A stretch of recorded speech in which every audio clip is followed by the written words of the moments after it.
Bound by fate, drawn by duty, or chased by fear, 6 souls band together to take up arms against the wrath of the Dragon Queen. When the chains of Avernus tighten, one soul claws for freedom, fleeing the ember-lit gaze of a fallen angel who would see them kneel once more. From the shifting mists of the Feywild, a hunter steps forward, guided by whispers of worms and prophecy, tasked with severing the heads of a cult that would wake a god. Once a brilliant inventor, an artificer helped create steel nightmares. Now, burdened by guilt, he is determined to dismantle his greatest mistake. In the shadow of noble halls, a man reborn walks a perilous path, his body reshaped by an elder horror, his mind defying the hunger that should consume him. Marked by twisted hands of the coven, a wanderer treads carefully, ever watchful for the eyes that seek to claim what was promised. A passionate painter with a thirst for greatness, this resourceful thief is always staying one step ahead of the undoubted dozens of consequences on her heels. From the pirate port city of Luskan to the sewers of Baldur's Gate, no nook or cranny is too lowly to find inspiration in. And as their journey continues, so too does the stirring of forces that would see them broken, or worse, bound.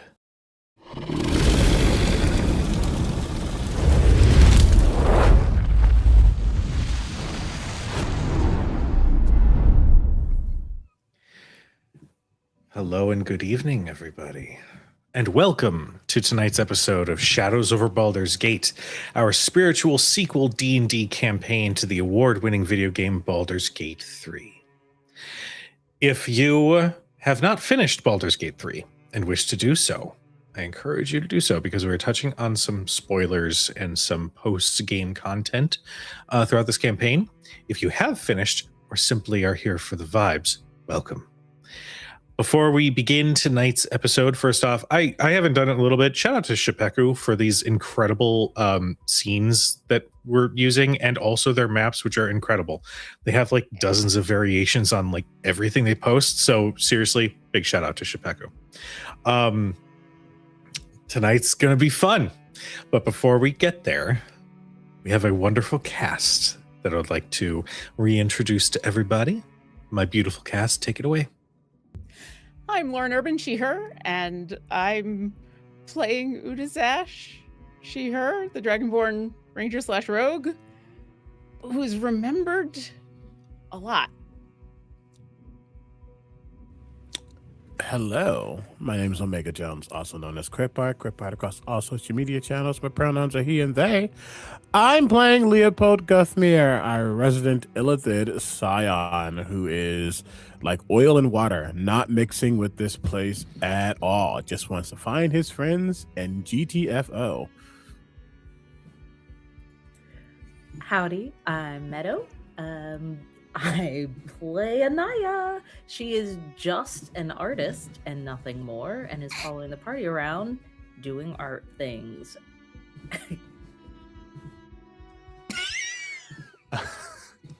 Hi, I'm Tony Rodriguez. Pronouns are he, him. I am playing Basu Brightbolt, our gnomish artificer.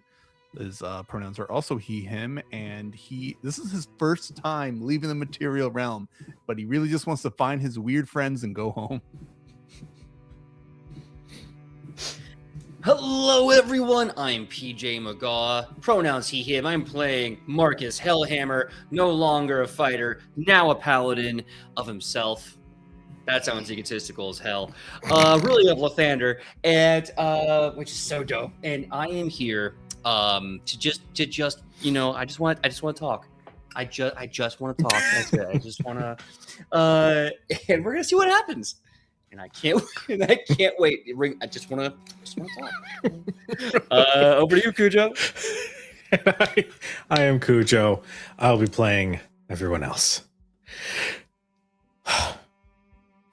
When last we left our intrepid heroes, some important blocks around Udazash's mind had been lifted. And Leopold and Udazash both made a discovery as to why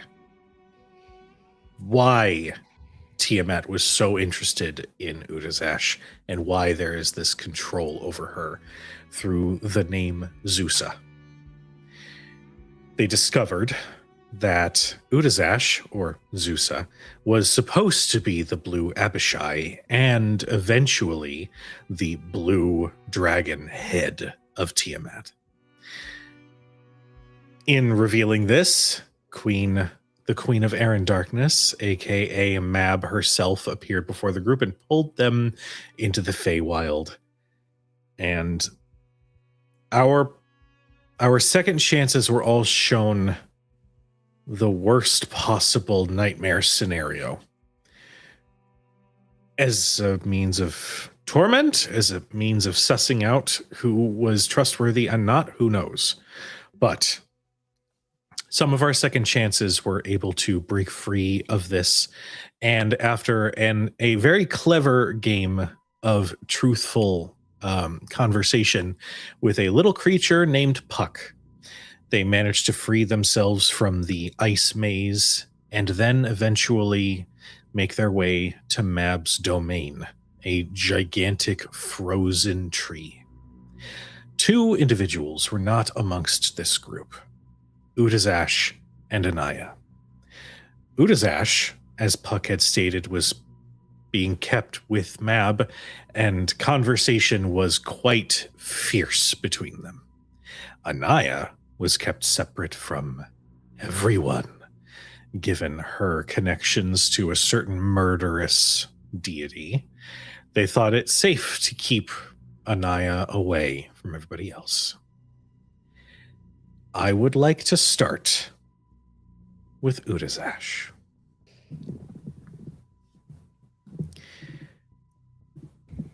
The shadows around you start to clarify, and you feel oppressive, intense heat. You feel it in between your scales, and you can smell brimstone, fire, decay, and death. And as your eyes open and clarify around you, you cannot feel your arms and you cannot feel your legs, because as you lift your head, you are connected to something enormous. You are one of the heads of Tiamat. And as your vision clarifies, you can see thousands of individuals in front of you on this lava-cracked landscape as a portal is ripped open from Avernus before you. And you can see through it to see the material plane. And you hear her voice. Now it is our time. Now we break every one of them.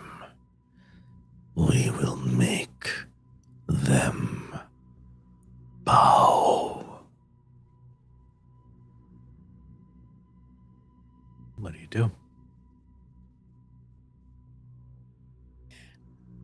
And just to clarify, the last thing I remember is what Leo and I had discovered in my memory, hearing Mab and getting yanked into my own shadow. Yes. And now I'm the head of the blue head of Tiamat. Yes. I'm gonna look over at the other heads. Really? You think You think this is very cute. This is how you are going to distract me from what I just saw. And she's like talking directly to the redhead. Do you think this is going to surprise me? I have not been gone from the Feywild so long as to not see through these tricks. Make me a wisdom saving throw with advantage. Okay.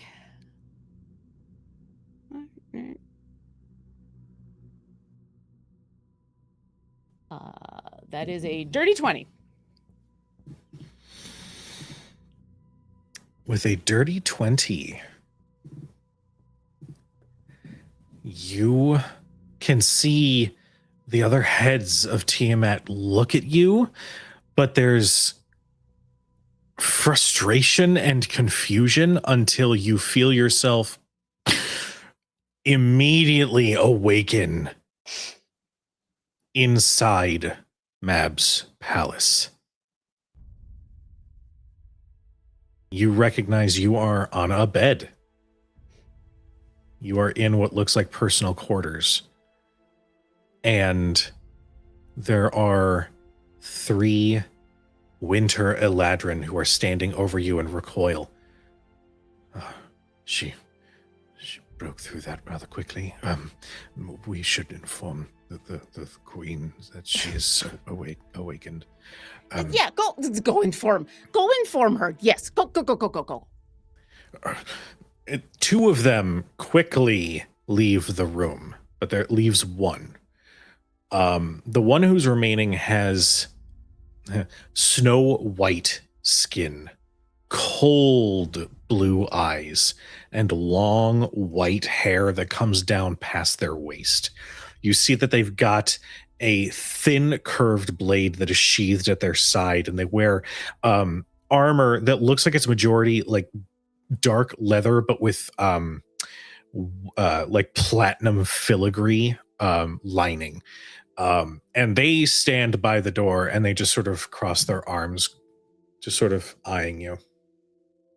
I'm gonna get up out of the bed. Am I in my gear? Yes, you are. And is there anybody else in the room? No. All right. I assume I came here with my friends. Where is everybody else? They are safe. Worry not, Utazash. Safe is very relative. Define safe. Until such a time as Queen Mab has determined whether or not they are trustworthy, they are kept in her maze. How long? How long have they been there? Well, that sort of depends. Are we asking in mortal time spans, or are we asking in Fey? And you see, they are unafraid to kind of like meet you where you're at. You know what? For fun, give me both. In material plane, 3 weeks. In here, merely a few hours.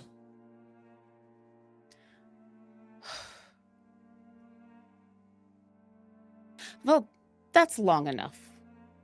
Is the queen around now? You will have to wait to see if she is accepting audiences at this time. He's standing in the doorway. Yep. And it's open? The door like started to close, but it does kind of hang open just a little bit. I can see through it. Yes, you can. There's a hallway behind them? Yes, there is. Okay. I'm misty stepping past this person into the hallway. You just hear this heavy sigh behind you now as you appear in this hallway. Where do you go? Hi! I'm assuming I've been in this palace before. I am headed straight for what I remember is the throne room, because that's the only place that Mab is going to be. You tear through these halls. You know the way, you have walked it before. And every individual you pass, they all look up with a start. And as you pass by them in the hallway, you could see the sounds of commotion beginning behind you. Eventually, you come to the two large double doors that are supposed to lead to her throne room. I take it you just step right in? I mean, unless someone tries to stop me, I'm opening the doors and going directly on in. Okay. Yeah. I'm using your D20 that you gave me to roll this, by the way. I find that I feel like it's amusing. fitting. There are two other Eladrin that are positioned at the front, and they've got long pole arms and much heavier armor. And as you pretty much storm up, A, they already know who you are, and B, they know that this shit is a little bit above their pay grade. Go ahead and give me an intimidation check with advantage to see if you can just stomp straight past them. Okay.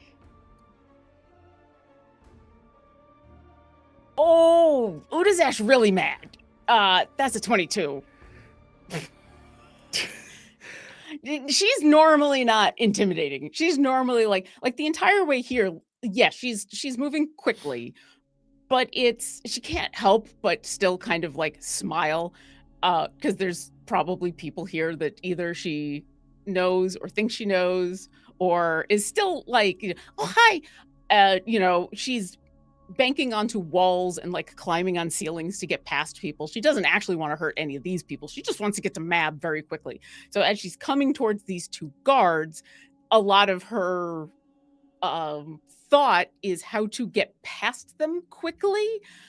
And that probably just puts a very intense look on her face. So she doesn't even really mean to look mean. She's just thinking very strategically, which makes her look really, really intense.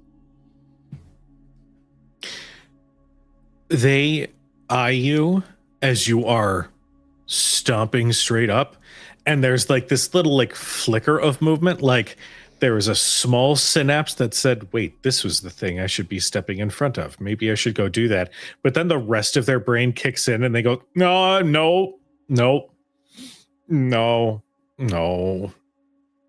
So they don't move as you push those doors open. Both of them. Right inside. The doors drag across the ground, and you can see Mab's throne room. It is a long walkway, and alongside, maybe 15 to 20 feet down, is frozen water, like beyond freezing. And don't say ice, chat, shut up. Pooled around and beneath this platform where you see one grand throne, made of a combination of stone pieces from some far gone civilization that perhaps once lived here, and ice that just makes it grand and terrible and terrifying. She is mid-conversation with the two Eladrin when those doors push open. And she eyes you. And then she looks to the Eladrin. Stand aside. It seems dear Udazash has forgotten her manners. Please enter, darling. Let us have a conversation. I'm going to walk on up. As they step aside, I will take the moment to bow. And it won't even really be a mocking bow. It will be like the formal, appropriate bow of respect. And the instant I'm done with it and I stand back up, where are my friends? They are in the maze until I decide such a time when they are trustworthy enough to be brought before me. Why did you even bring them here? Well, I couldn't quite account for leaving any loose ends, now could I? After all, my wards over some key informational bits in your mind have been lifted, have they not? It's my mind. Don't you think that I would have any say in it? Normally, yes. But as we both are now well aware, it is not entirely your mind, is it? Well, it's not yours. No, but it is a terrifying prospect, knowing that the Dragon Queen can but utter your former name, and then you are hers. Is that what you think?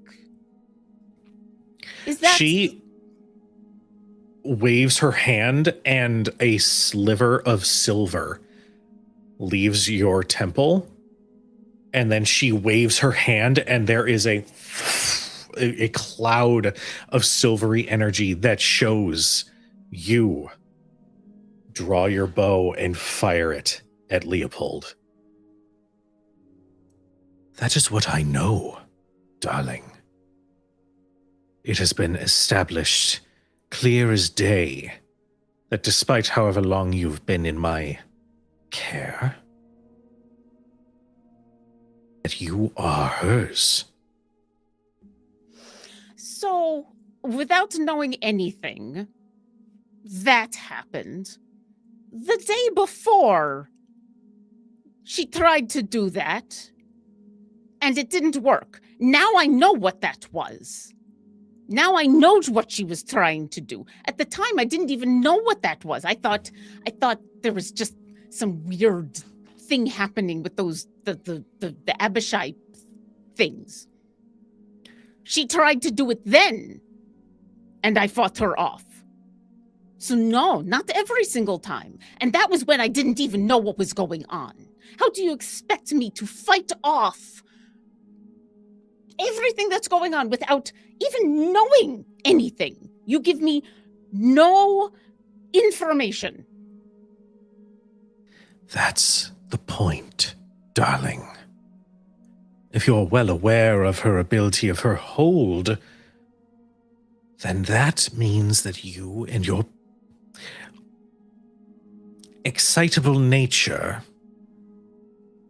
could play right into their hands, don't you think so? Wouldn't it be better if you simply didn't know? Didn't know that your parents gave their lives to see you escape that torment? No, because knowing I can fight against it, knowing I can do things about it. You are asking me to track an enemy without even knowing anything about who or what they are.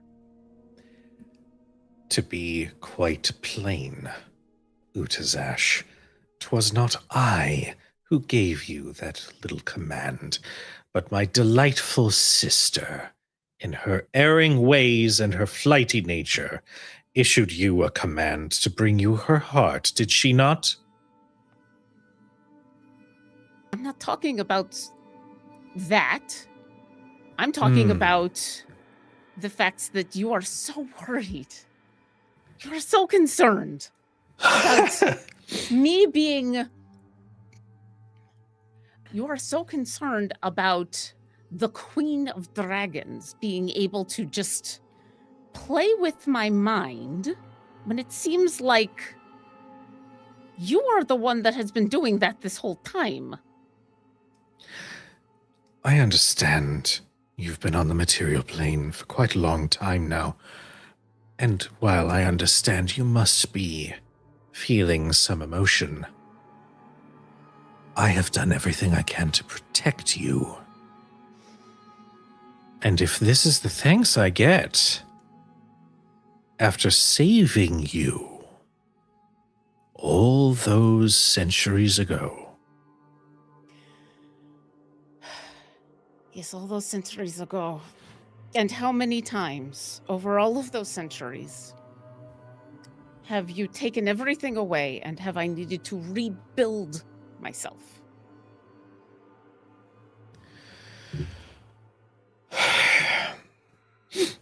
How many If only you times were- have I been forced to forget who I am and then remake who I am over and over again? I was really hoping you would attach yourself to the Fey nature. We do it all the time, darling. It's a part of our cycle. We reinvent, we become, we change like the winds. That is what we are. Do you get to choose when that happens? She goes quiet at that. Do I get to choose when that happens? That's the difference. When have I ever gotten a chance to choose? You know, the only time I've ever gotten a chance to choose was with my friends on the material plane.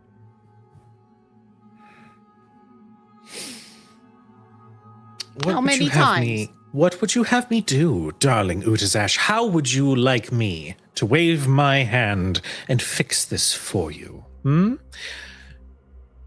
You are so powerful. Instead of running from the problem, why have I not had a chance to face it? Why have I not had a chance to come up with some other option instead of being turned back into a child for you to watch grow again and again and again? Why have I not had the opportunity to try to fight this? Remove it? Why have you not just killed me at this point?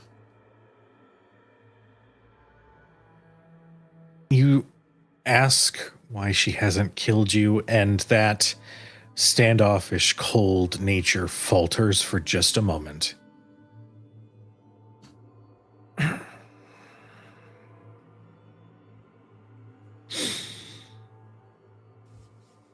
Allowing you the knowledge means allowing the risk.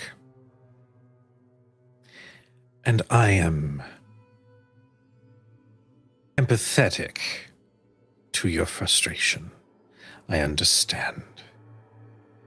But if you were left without any safeguards, knowing your connection, it would have been inviting her wrath to all seasons here.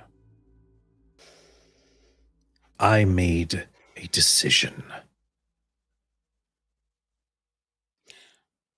Well, you made a decision over and over and over and over and over and over and over and over and over and over again. And guess what? She's on the material plane anyway. And she's going to destroy everything anyway. And so all you have done is made it so that she's over there instead of here.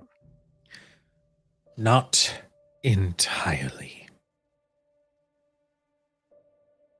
Why do you think they still are so interested in you? Go on, answer. Why?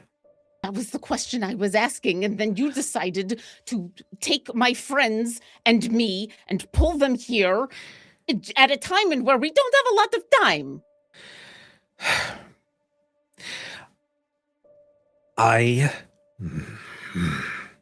You see, her feign nature is to pose questions and riddles. It is supposed to, like, put the brain puzzle on you, and being directly challenged back with it is her knuckles are even whiter as she grips the throne. Udazash is kind of doing all of this on purpose. Like, part of this is her frustration and anger boiling over at everything, and then part of this is she knows she can't let this turn into Fae games, or else we will be here forever, and it's already been 3 weeks. So we are not playing. She will not give into the Fae part of her own nature. She's being as direct as she has to be, and as she has been on the material plane. that's what she's learned on the material plane, is be as direct as possible. And so that's how she is fighting back, is you need to tell me this.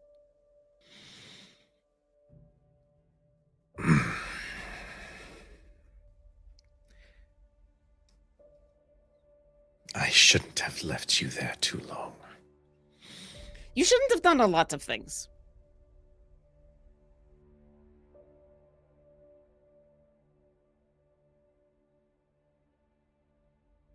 Careful. Or what? You'll make me forget everything again? And then we'll just start this whole cycle over again.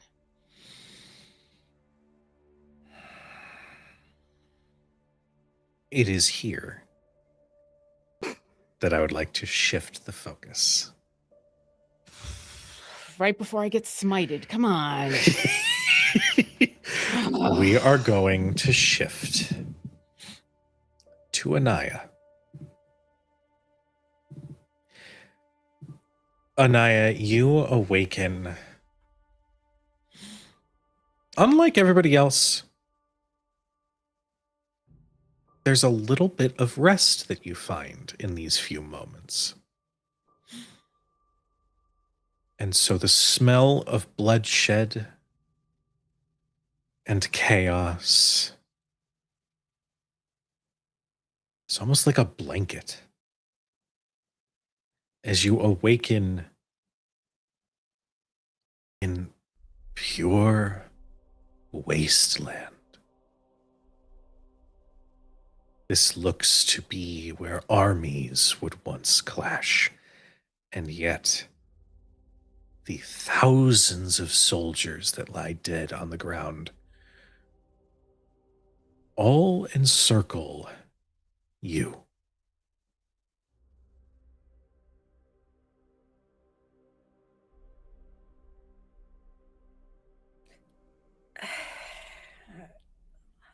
I think she immediately reaches for something to paint or draw with.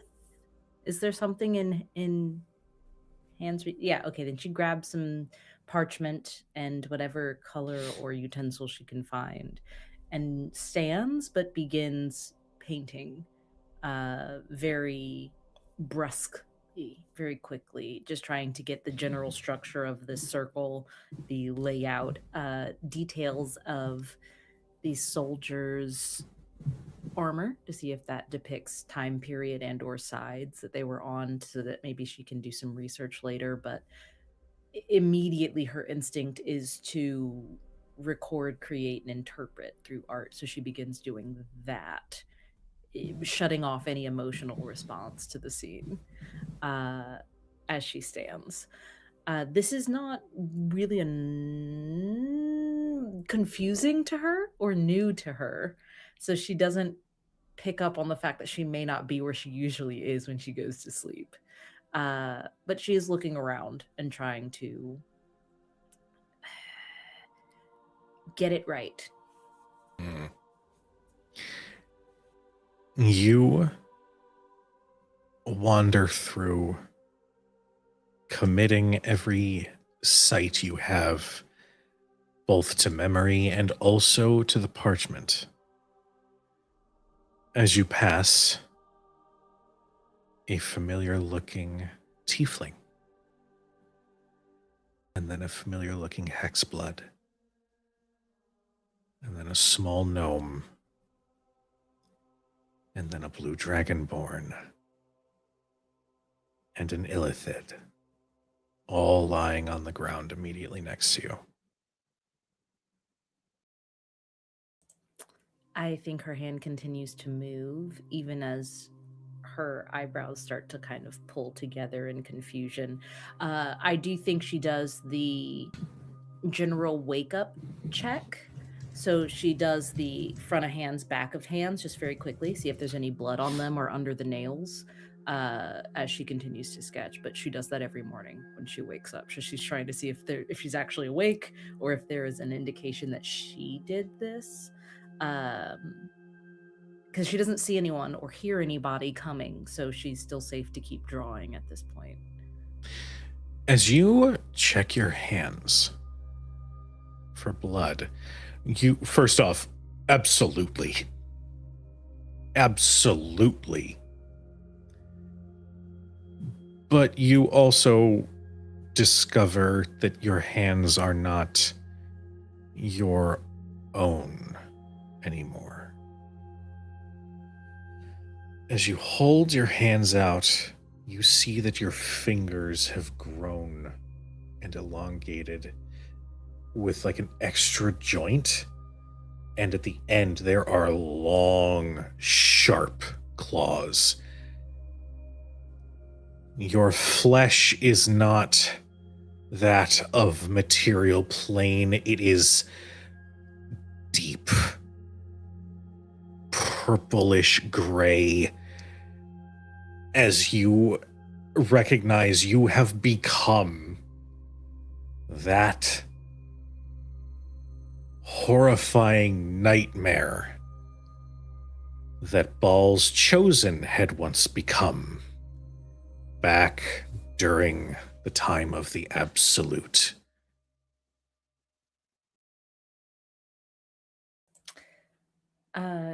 Cujo, can I cry in this form?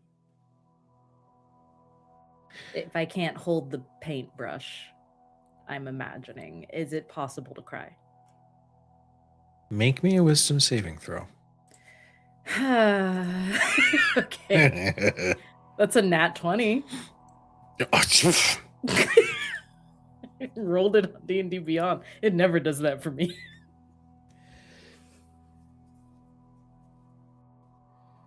Please let me cry. I rolled real good. Please let me weep. The dice always hear you when you want to cry. Rolling nat 20 to cry is crazy. You suddenly experience the feeling of lucid dreaming. And so when you start to weep, it's like your form shifts again. It shifts back. And you realize that this is not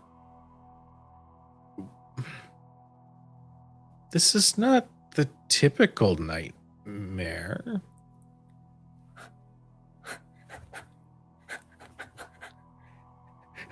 I think she goes to like cover her face to cry, turning into this beast, and then sees the flash of a hand and just curls it and catches the dropped paintbrush. And I think that's all that she needs. If she can feel the paintbrush in her hand, then she can get out. If she can make art, then she can be real. And so she'll immediately, with these like clumsy, monstrous hands, try to clasp the paintbrush, and she will take out the forbidden pigments that she's definitely not supposed to use. I know, you put me here. Don't make that face at me. I have no other way to get out of here as far as I know. So unless someone stops me, monster hands, paintbrush, and I'm using the forbidden paints to paint the world's worst, most crude door. And it is the door to Leopold's room. Leopold sleeps separately from everyone else. And every time something goes wrong in the tavern, Leopold comes out of that room. And that has become like a beacon of everything will be okay. If Leopold can come out of that room, if Leo comes out, it'll be okay. Nothing gets past Leopold. Nothing is too big for Leo. So she starts painting his elf song door very badly with very big monster meaty hands, claws basically, to see if that will make the door real, because she's trying to get back to them. I would say with a natural 20, that's a pretty fantastic way to do it. Yeah. That'll be enough. I think she drops the paintbrush after sitting there trying not to look at her friend's bodies around her and is just concentrating on the details of the wooden graining of the door threshold and the intricate carvings of the molding on the side and the way the brass doorknob catches the light. And as she reaches for that doorknob with that meaty claw dripping in blood, I think it turns back into her hand, still dripping in blood, but in a way that the people who are teaching her how to be human would recognize. And so she opens that door, hoping someone's on the other side. You step through, and as your form passes through that threshold, you just feel, oh, it's cold. Oh, it's cold. And it's like you blink a couple times, and you're upright. And you're in what looks like a forest. And like your hand, which had pushed this door open, rests on the trunk of a tree. Kind of look around a little bit. And as you do, you see that your hand is covered in blood. Because there are 3 dead Eladrin at your feet. No!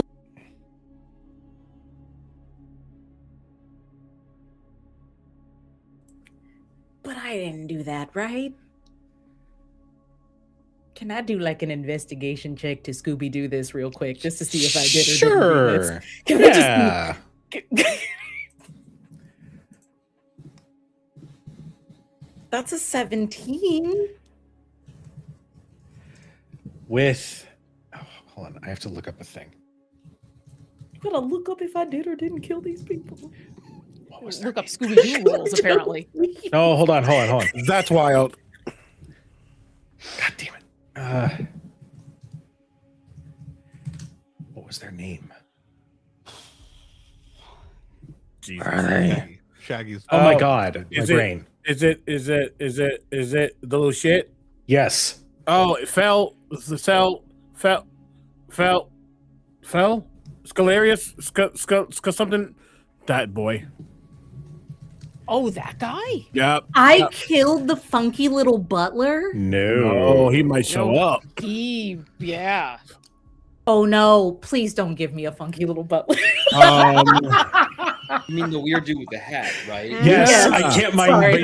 brain. Oh my Oh, god. Scalarius fell. Yeah. Yeah. I was like Scalarius fell. Yeah. Scalarius fell. Oh god, oh god, oh god, oh god. To the side chat. Oh. You look very intently at the wounds, and while they are artistic and a little extra gory, you do narrow down that the first strike was at the back of their knees, so that they would shrink down, and then the second blow was ear to ear. And as you are inspecting that, you just hear a oh, my lord, I hope you don't mind. I had to indulge myself just a little bit. As you can see, leaning against a tree just around the corner is this little imp who's cleaning off this crude, rough, black iron blade. They are wearing a like an overcoat with patchy fur around the collar and a hat. I say, Oh, drop your weapon. I am pointing a paintbrush. Drop it. am I to meet your delicious, murderous fate as well? Are you going to deliver it to me next? Oh, I'm terribly sorry. I think you must have me mistaken for someone else. oh no, Lord, no. No. How I'm do from you... the sewers. No one calls me Lord. And you see they sort of clean the last of the blood off of the blade on their coat, and they slide the blade back into their sheath. Oh, but you are. You're Okay. You're his child. You're I'm his sorry? spawn. Therefore, I address thee as Lord.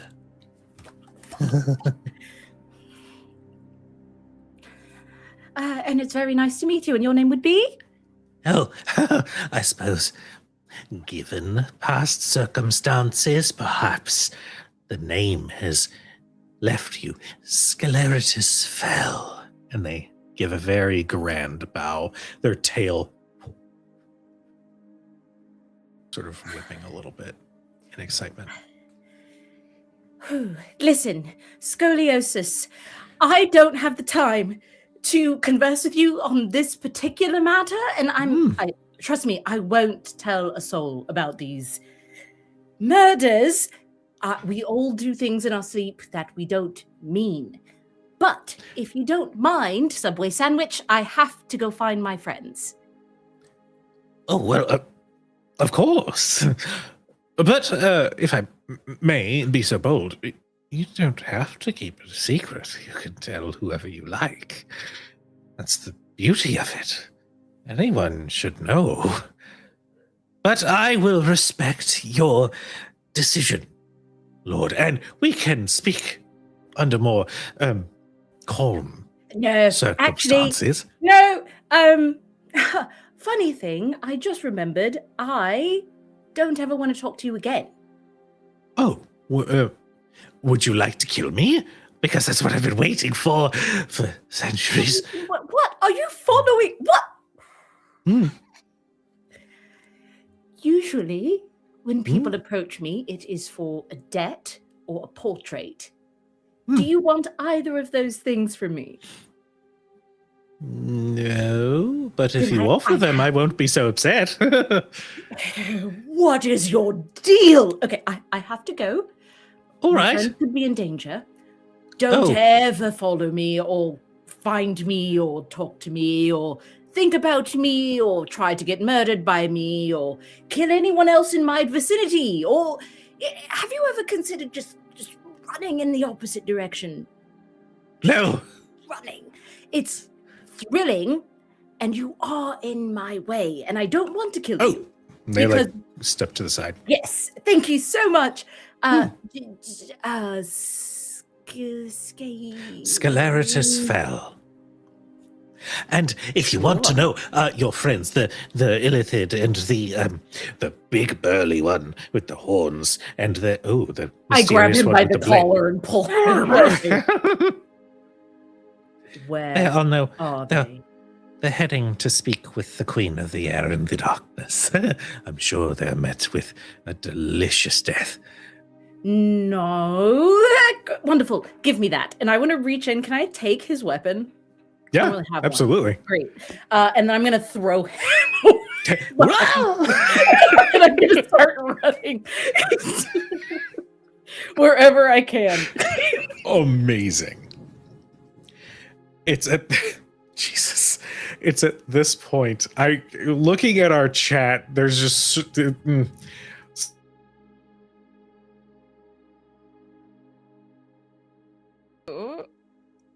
Oh no! Baby, No! come back. Oh, he's back. You're back. Not back for me. Nope. No, not Yeah, not I for can- me. We may have to refresh to see him. Okay, we might have to do the rigmarole. I refresh. saw Gujo for a moment. I see Gujo. okay. Okay. I now have to figure out what is going on because this happened on Thursday as well. Everything is fine. The stream is up. For some reason, Video Ninja is just like, no. And I'm like, stop it. Okay. Video just had a moment, but you're back and you're here, and it's okay. Everything's okay. We are now going to shift focus to eat the wet coffee. I just ran out. Water too. Also, before we move on, I think that is especially heinous, like an SVU crime, because how dare you, Cujo, after I played BG3 Dirge Run for the first time and told you that I hated the funky little butler more than anything in that game, and you put him in front of me. Yeah. Who I chose to did. play a boss spawn? Yeah. Yeah. Mm. Oh, okay. I thought I'd get Yeah. a sweet little butler, not the same funky little butler. Listen, we all hand Cujo knives, so it happens. This one was really pretty. I hate that little guy. Every time you put him in front of me, he's getting thrown. Getting thrown. I mean, now you're just encouraging Oh. Cujo to put him in front of you. So there you go. Mhm. It's what he wants. Huh? We're going to shift to Basu, Marcus, Leo, and Winnie. You are led into the trunk of this gargantuan frozen tree, and as you step inside, you would think that the cold would lessen, but it only gets colder. The wind has stopped, but now the still air seeps into your bones. You are greeted by an Eladrin who stands sort of in this grand entryway. They wear black and white robes that sort of wrap around them, and their hair is perfectly up in this bun, and they stand with cold grace. Am I to understand that you wish to speak with the Queen of Air and Darkness?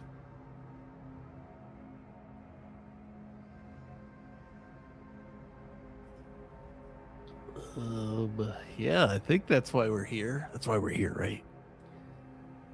I mean, we're trying to get our friends to get out us. If we gotta go through her to do that, then yeah, that's Shouldn't what be we here gotta in do. the first place, but Well, is there anything you need before standing in our presence? I assure you.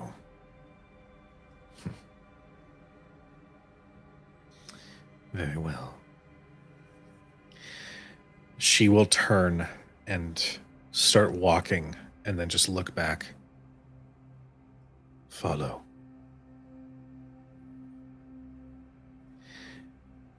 And you are led to a large set of double doors that two heavily armored guards stand in front of. They escaped her enchantment. They wish to speak. And these two guards, who look a little put off, slowly step to the side, and it's here that you can hear the angry conversation happening within. I have a question for Anaya. And I think I know the answer, but I'm going to ask it anyway. Don't make me get lost. No. Would Okay, you great. go through the front door? No, I'm a sewer rat. I am going to be looking for the smallest available hole/tunnel in order to squeeze in undetected, because I don't know what the defenses are like inside. I am not as familiar with this place. So Okay. no, I'd be doing, vents, side doors, cracks in a window, any type of anything else I can get into. Give me a perception check first to see if we can find a method of Okay, ingress that's a for you. 26. Okay. You find an Anaya-shaped hole in the wall of the Looney tree. Tunes. Thank you. No, you find in the roots of this gigantic tree, there is a split in the wood that Mhm. you're pretty sure you might be able to slip through. I think I get most of the way in and get kind of stuck at the hip because like my belt, all my bags, my extra stuff that I'm carrying, and now that I've used it, there's no holds barred. I'm taking out the forbidden paint and I'm gonna paint a little like black strip to widen the hole, just to shimmy through a little extra now that I'm familiarizing myself with these marvelous pigments. All right. I will now need a stealth check from you. Hey, no fair. I did real good getting through the tree hole. You did, but now you're inside and there's like people with weapons and shit. This is nuts. That's a Nuts. 23. Okay. Yeah, do a quick. No, Okay. if you're gonna roll, I want to re-roll. This is unfair. Oh. It's unfair. That has such whatever mom energy attached to it. Shut up, mom. Yeah, really. That's enough from you today. What did you get on your fancy second roll? Oh, I didn't re-roll. I was just I thought you were. joshing you. No, Okay, I was okay. just yanking your chain. I'm sorry. I was just. No, you're I good. was on a bit parade. I'm so Oh. sorry. We love the bit parade. Oh, great.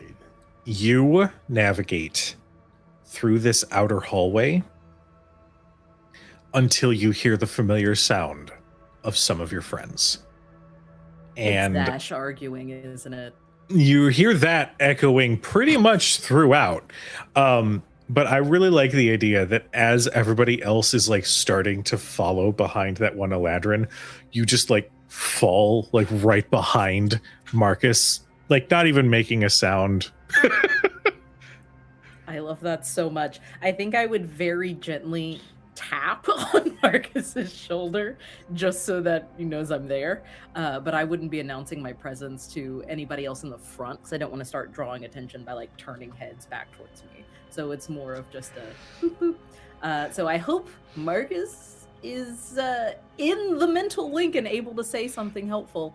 I don't really know what the state of the mental link is here. So, it's a little tap, and that's all you got. Marcus knows Anaya is here. Yeah, definitely like a confusion. Look over, forget that I'm like 6 foot goddamn, and look down and go. In the mind space, hey,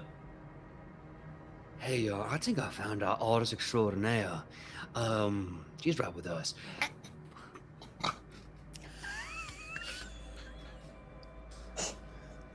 Anaya, where'd you get that?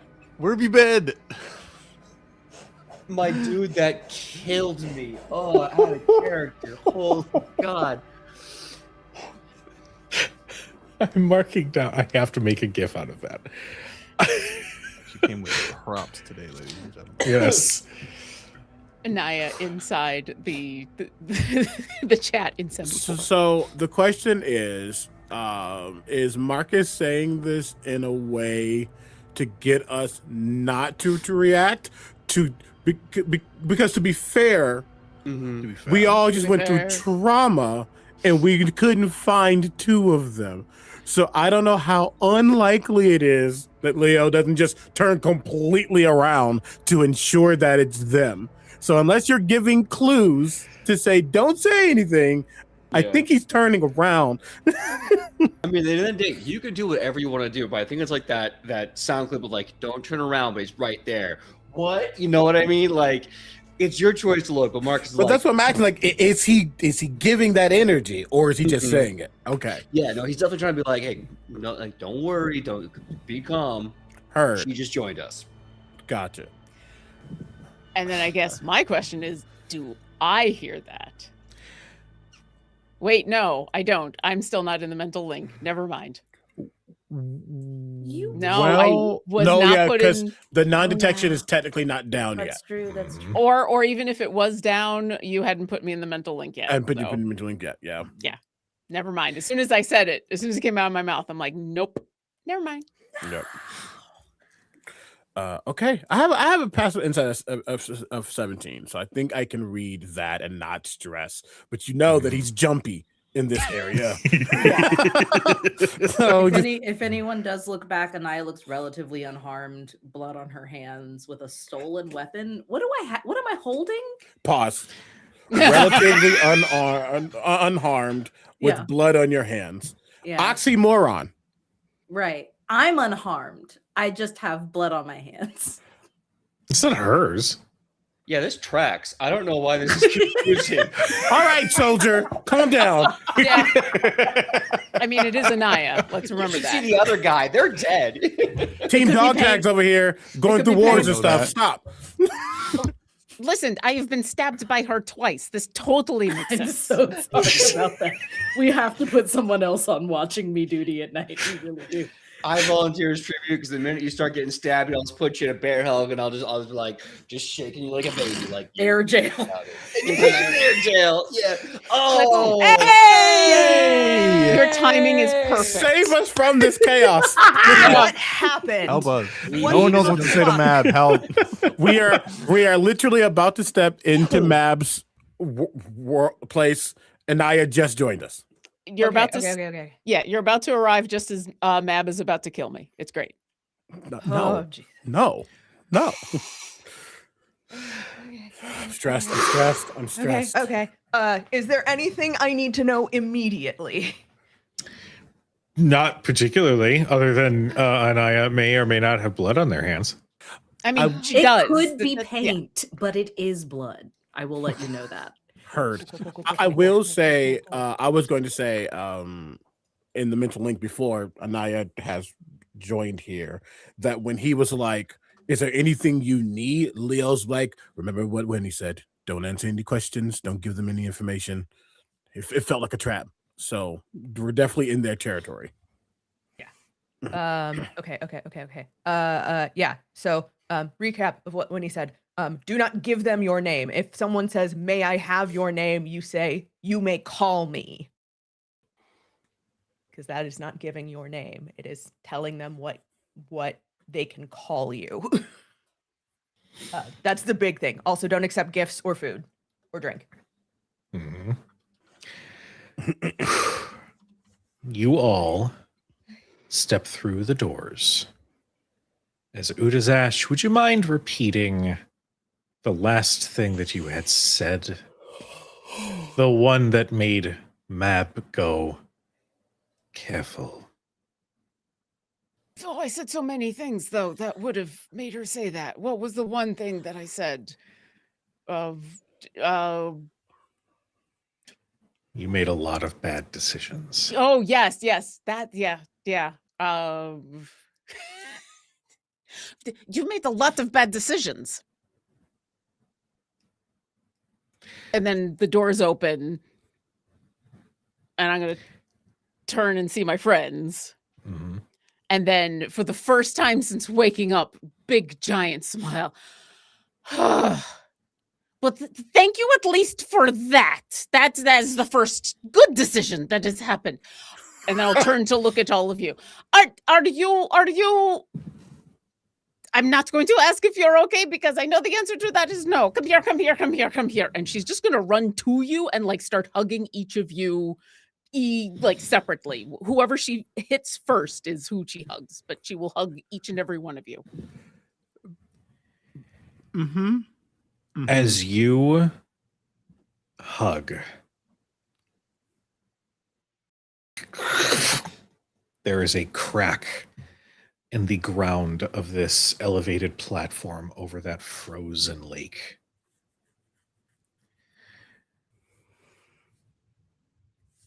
Allow me a moment, because I did not free them.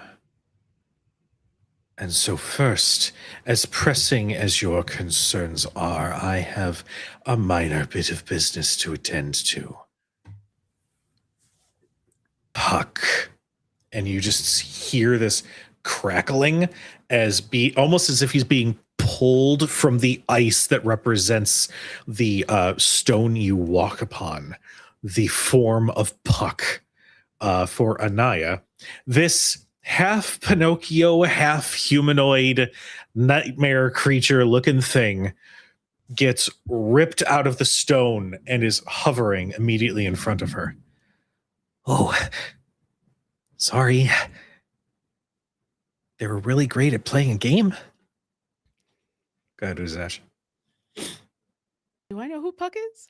Yes, you do. I I feel like Puck was always the person you would wake up and talk to whenever you'd come back from the material plane. I kind of figured.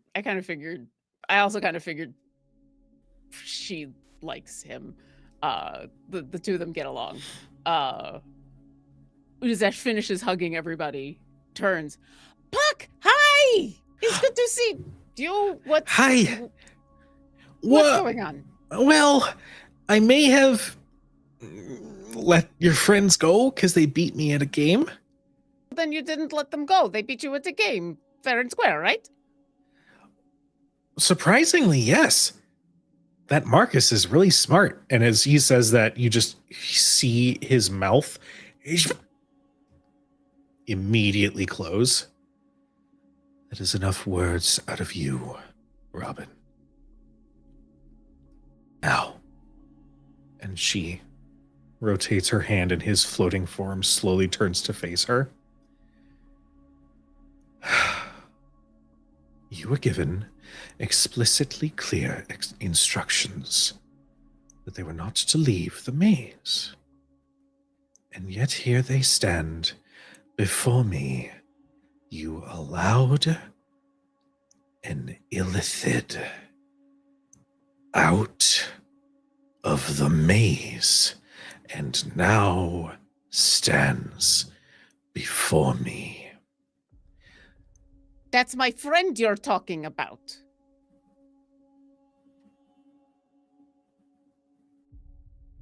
One thing at a time, Udazash. This sounds like the same thing we are talking about. Puck. I will deal with you later. And she just simply moves her hand up, and the form of Puck like immediately starts soaring directly into the ceiling, and you hear the as he is stuck in place on the ceiling. Fine. You want me to speak plainly, like your friends all seem to enjoy to do upon the material plane. Yes, you wish me to abandon my very nature. Fine.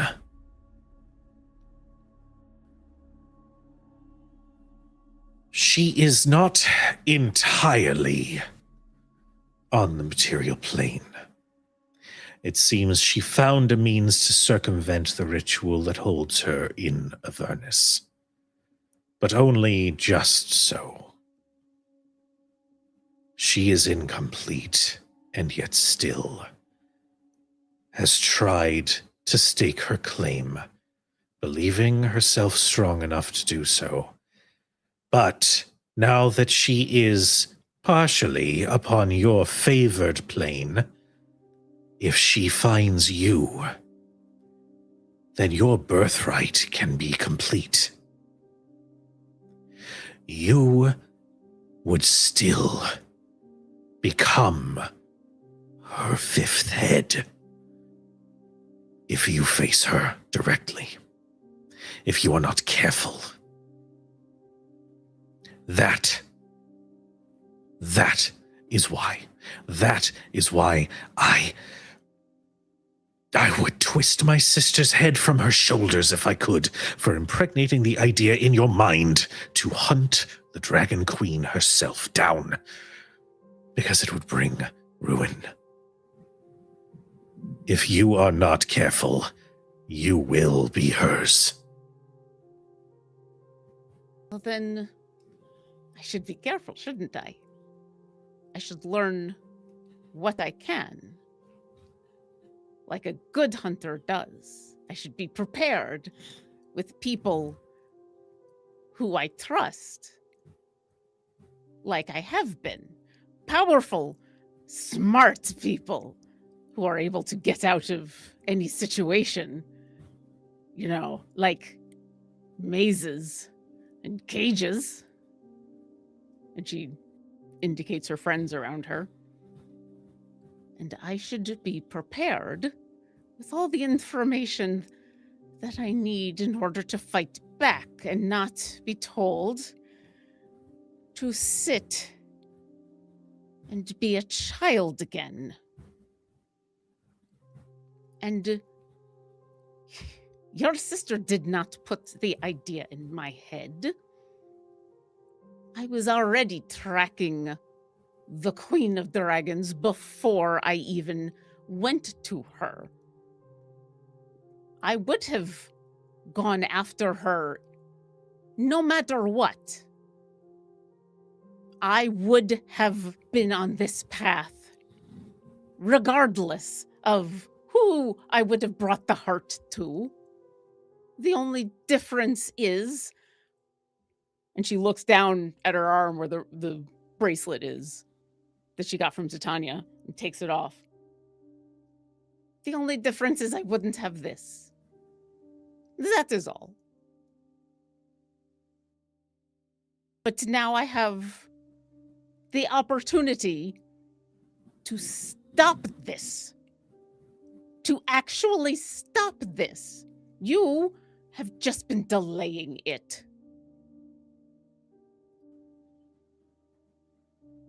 So instead of making me forget everything that I have done, instead of making me forget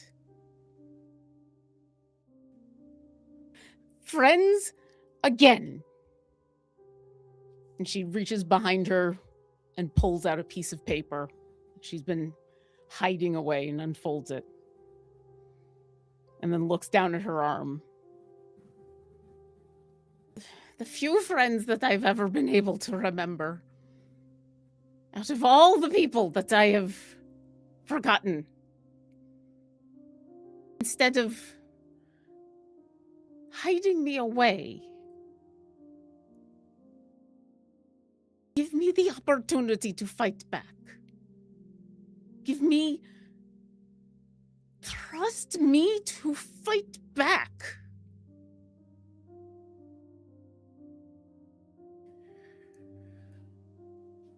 Make me a persuasion check. Mm-hmm.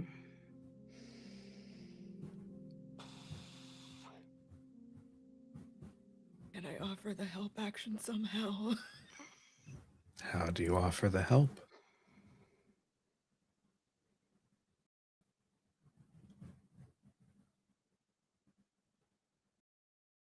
I think Winnie will step up next to Utazash. She'll place one hand over her heart and incline her head to the Queen of Air and fucking darkness.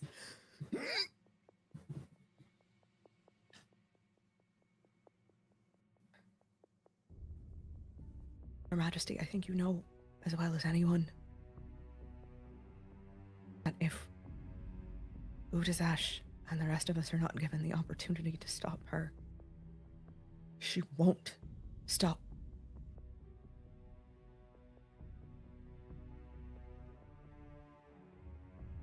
If not us, then who else?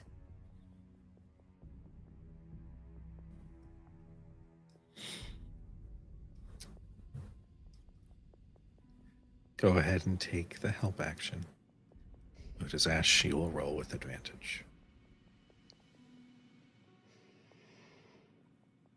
That helped a lot. That's a 24. When you step up, after you bow, Utazash grabs your hand and in Sylvan says, "Thank you, sister."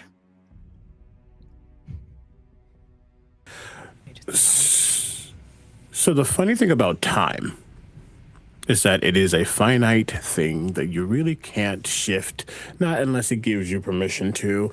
And he's no longer a chronologist, so technically, by rules, the non-detection only lasts 8 hours, and we rest it, which means it's gone. Leo is staring at the Queen of Air and Darkness. And Udazash, we just feel a whoo as she's added to the bond the minute he stepped in. Which means I'm going to use my reaction to let you roll a d12 and add it to that ability check. D10, D10, D10, D10.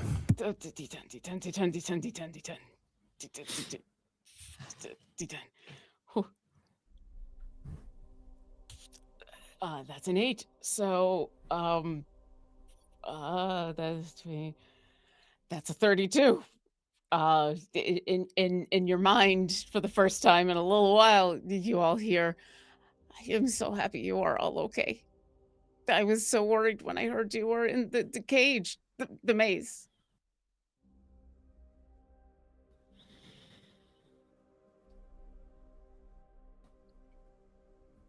Mab ponders.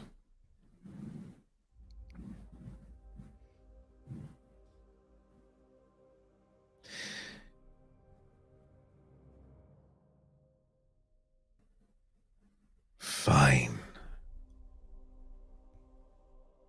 But,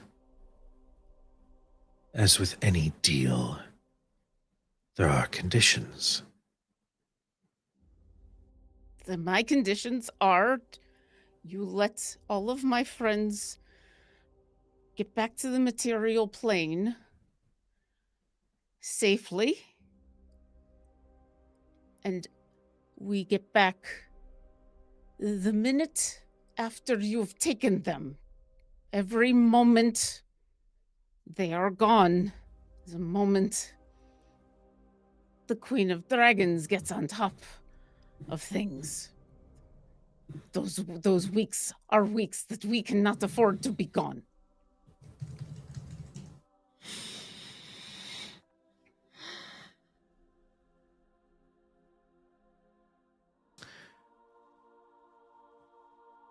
And thus you will know my condition.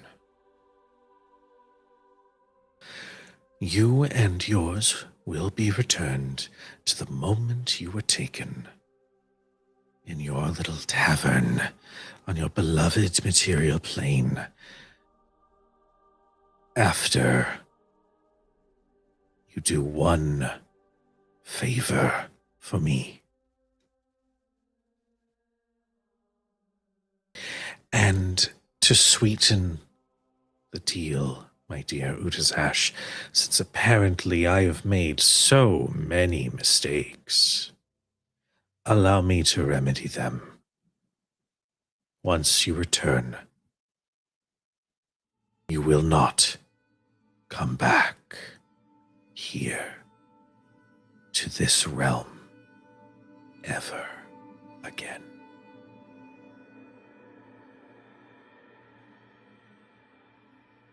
Winnie, you feel Uzash's hands start to shake.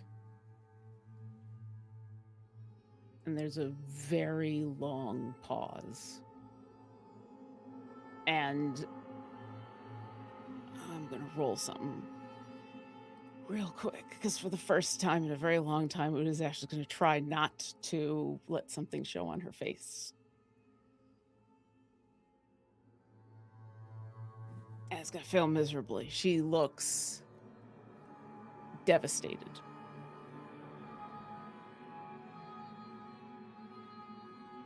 But what you hear her say is,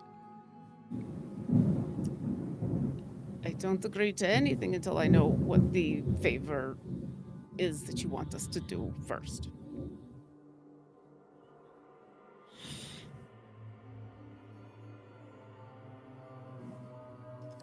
Someone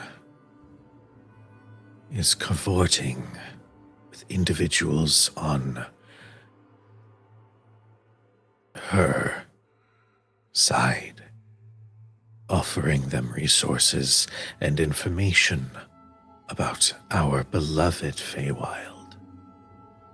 You, being the experienced and masterful hunter, you will be given a mark, and you will see that punishment is done upon the individual aiding them.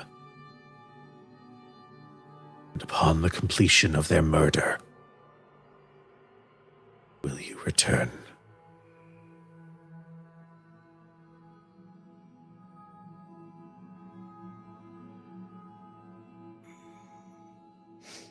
I'll need more information than that. As you know, what have they been doing? Some of our flora has been taken and offered to the cult. And as she says it, it's like it's almost a curse word for her. And there's a moment in where, despite still looking absolutely devastated, Udazesh can't help but snort and go, Reinhardt. Ah, so you do have enough information. We found out about what he was doing. At the same time that we found out about what was going on with me. Divine providence. No, just a lot of hard work.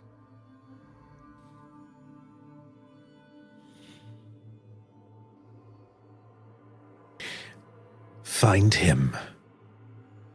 End him. And your return will be complete. Insight check. Go ahead.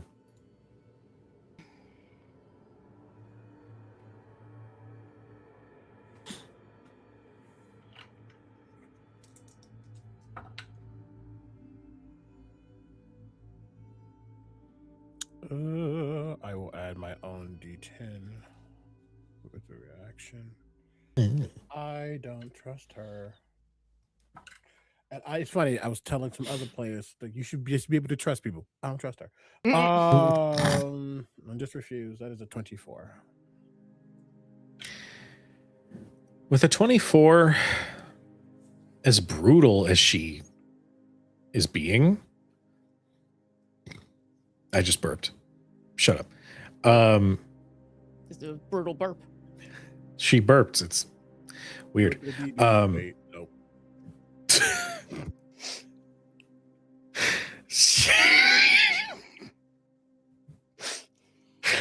She doesn't seem to be lying. In fact, it's almost as if she wants to be able to, but she can't. There's something in her nature that is preventing her.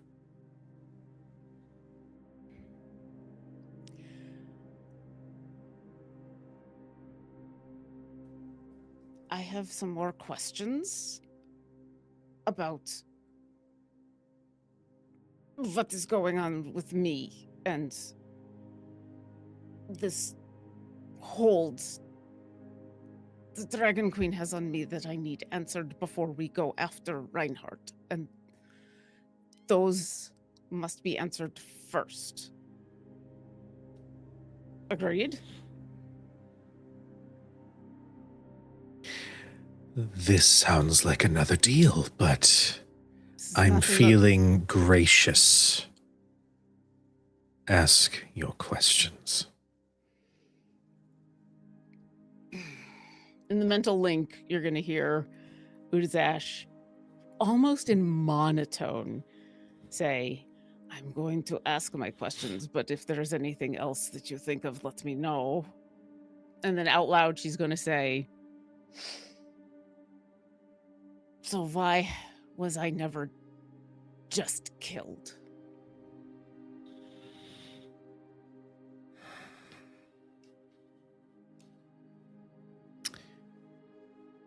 Leo, I'm going to let your insight check ride. The very nature of Mab is to be cold. It is to be blunt. It is to be honest. And as much as she is trying to remain hardened, this question causes a crack in her armor.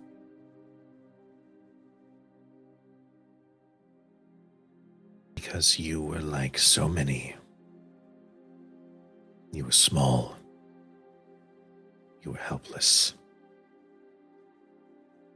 And as much as I detest those on the material plane, I grew fond. And thus the very idea of ending your mortal life became impossible. A mistake I won't make again.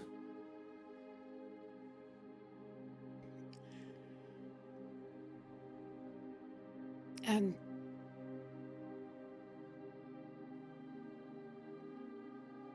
what would happen if I died?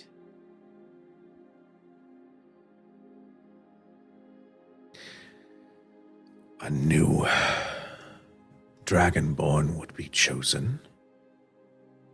A new Dragonborn would go through the rites,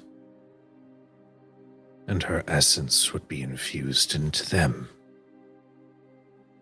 destined to be the fifth head.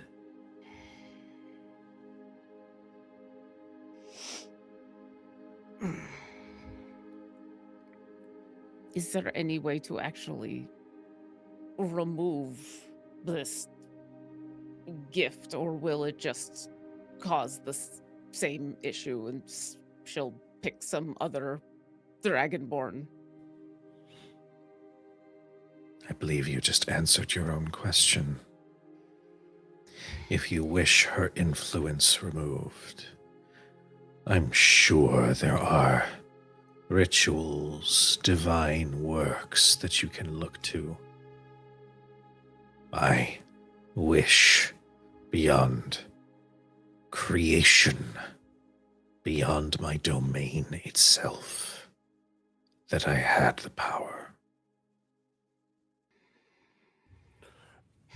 Really quickly, to read between the lines as a ritual caster, someone who understands the intensity of the process, just hearing some of the context clues, it sounds like, just for Leo's sake, it sounds like no matter what, either Udazash dies or Udazash removes Mark.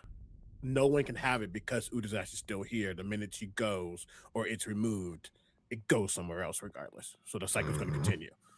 Right now, it's stagnant because Udazash didn't give in. Heard. Udazash didn't give in and literally had centuries away from Tiamat. So that, I mean, it's still very dangerous to have any direct dealing with Tiamat, but distance has proven somewhat useful. And Tiamat has been stuck below too, so she hadn't had a lot of ability to even travel or look or see. So, okay, heard. But every time she found me or her cultists found me, Mab freaked out. And yeah.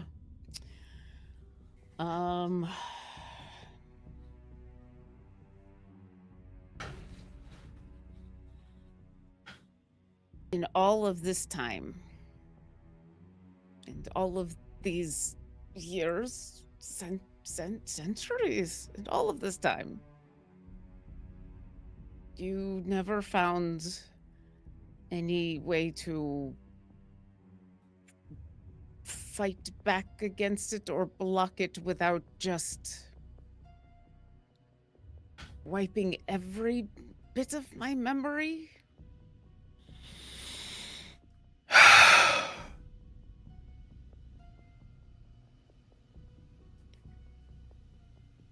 You make it seem as though it were easy. As though it was a simple wave of my hand. That it was nothing but a mosquito to swat at. No, what I think is you are ancient and powerful and had time. And that at some point if anyone could have, that you would have tried, and it would have been you. She rises from the throne and starts slowly walking towards you all. Leopold floats forward just a bit. And to be clear, while everything else has been like anger, that last bit, Udazash is just like she's picked up on the motherliness of all of this, and that last bit is Udazash devastated.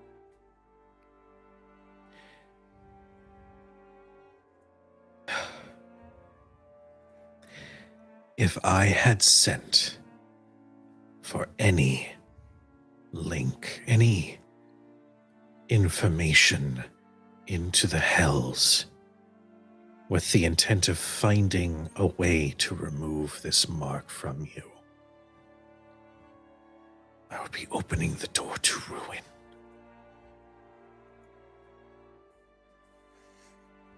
I did everything I could within my power while keeping my domain whole. And I wish I could have done more. With everything that I am, I wish that I could have done more. And you can see as she is now just a few feet from you, her expression is still hardened, but it is clear that she is just as regretful and a little emotional. But it's her very nature to remain in this way. Question. Answer. Uh, Sorry. Heard. Love it. I'm not saying, and I'm actually going to do a quick look, but I'm pretty sure I'm correct. I'm not saying like there aren't Fae gods necessarily, but for the Fae, like someone like Mab, someone like Titania is like the creme de la creme. You're at the top. You are what the top Fae is. She's saying she wish she tried, etc., etc. Is she admitting to being weaker than Tiamat? Can I jump in here for a second? Because I think the Fae, and especially these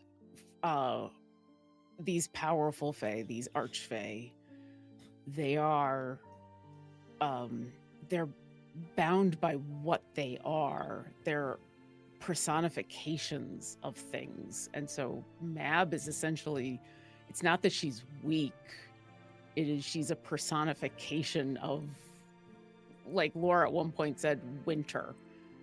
She can only be what she is. She can't even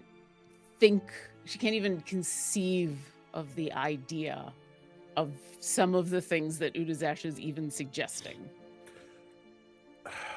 I love that, and I hear that, and I don't want to say that's not a true statement. I don't want to say that at all, but there's a level of you are what you are, but you're also, there's an omniscience to your understanding, even if it's a different understanding. Personification of winter, she hasn't frozen hell over, she hasn't tried. Mm-hmm. And that's what Leo is picking up on. Yeah. You claim to be, and we are nothing compared to you. We're humans, well, not really. We're tieflings and hexbloods and dragonborn. We should not be doing this work, and yet it has somehow been destined that we have. And those with more power didn't even fucking try. That's a problem for Leo. Yeah.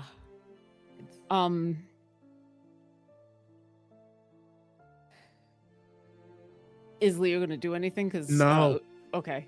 Yeah, he's not, and he's not interrupting. He's just it's the analyzing of how he's seeing the world.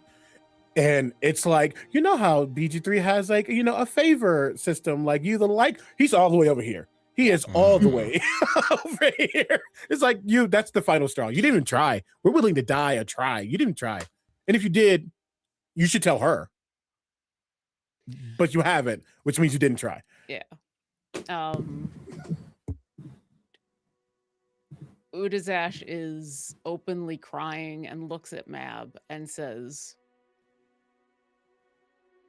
I know that you did everything that you could. I believe that. I truly do. And I think letting me go to a place that can do things that does things differently than the Fae is probably why we will win.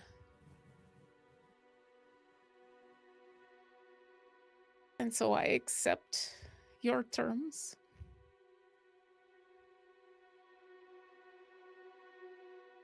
And I will miss you.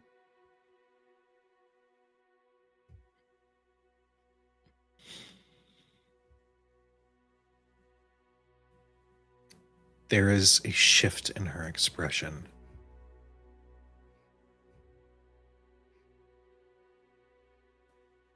It's like the nail in the coffin.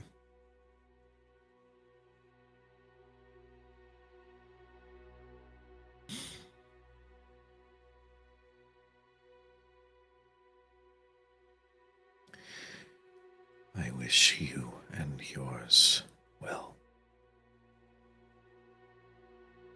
Udazash.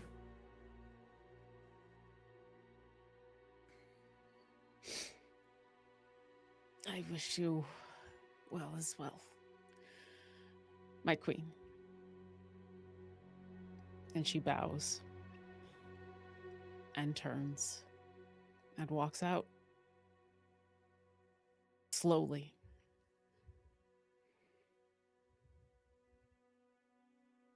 Map doesn't move, and it's not. There's a difference between remaining stoic and hardened and cold and being afraid to move because then you might break.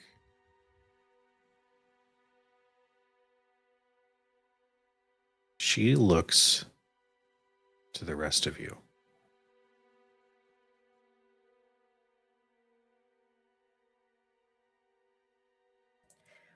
Anaya looks around, and if no one moves, she's gonna do that little like jerky thing. Like, if I move, is that uncouth? And is trying to kind of just gauge faces and expressions because she's already drawn the thing. And Anaya always gives the thing she draws to the person she drew it of. So she's like checking for approval. Like, is this too dangerous? Should I stop? I'm gonna go. Should I not go?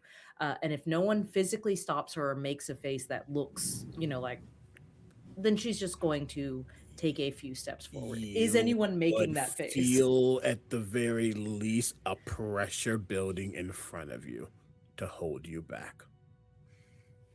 I think she goes to like move, and the paper crinkles against kind of like nothing, and she goes, yes.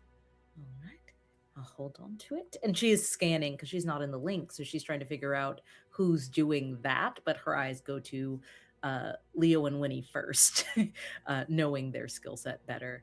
And we'll trust them. She's not going to say anything or push until it's safe to do so. And I don't know if you'll be able to infer it at all, but like, it's not you can't do this. I'm going to hold you back. I'm a parent.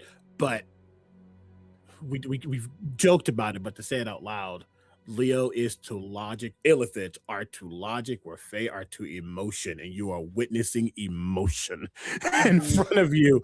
We don't know what happens if she moves. That's true. That's absolutely true. Can I do it? May I roll insight? because I'm also not as familiar with Leo as everyone else is. Go for it. And I'd love to see if that's something that feels more like a caution tape or feels like a door locking in her face. Well, that's a 25. So I think I'd get the vibe that it's not like a a hard forbiddance. And so she'll stop, look at you, realize where it's coming from and what it kind of means. And she'll look down at this in her hands. And in her mind, she goes, but it's really good. And she's going to take a couple of steps forward. With the page in her hand, and her hand is out, like extended. She'd like to attempt to. She's not coming up the stairs. She's not approaching the throne. It's very respectful, approaching the bottom of wherever the Queen of Air and Darkness is. Just trying to be like, kind of like a toddler showing you a stick figure drawing that they took like 8 hours to do. Hoping you'll put it on the fridge. Is it only an image of Mab? No, it is not. Thank you for asking. So this particular drawing is actually of Udazash and of Winnie holding hands in front of Mab. And it is not Mab as we see her, because that's how she is presenting herself. I think Anaya has learned by being here that things are not as they appear. And so with Cosmo having true sight, she will have been drawing Mab as she truly is the entire time in front of Udazash and Winnie. And I don't think this particular queen has too many things of her in her truest form. So that is why Anaya's risking it to present it to her. She looks down at this drawing and makes eye contact with you.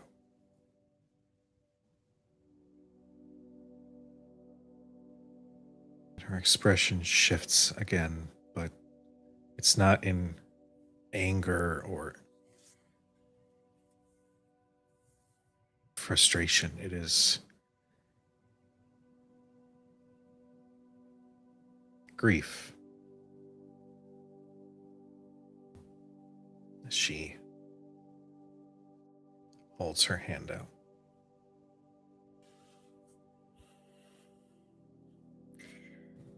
Unfortunately, Anaya is a sewer rat and a cheeky little shit. And will say, I had heard we must make a deal before handing things over.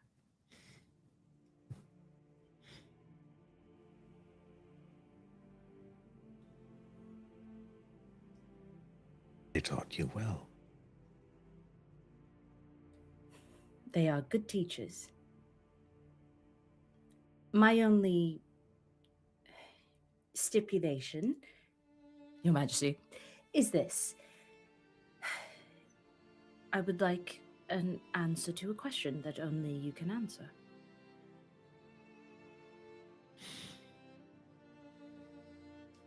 Ask, and I shall provide you the knowledge. And in return, should very much like to have that drawing. It would be an honor to give it to you. Now the question at hand. As she tries to compose herself into seriousness, because she is very excited to be able to give a piece of art to someone of this stature. She says, I will make this simple.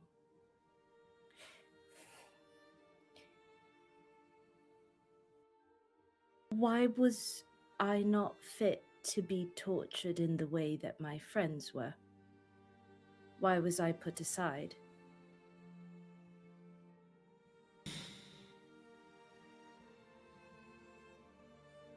Your nature.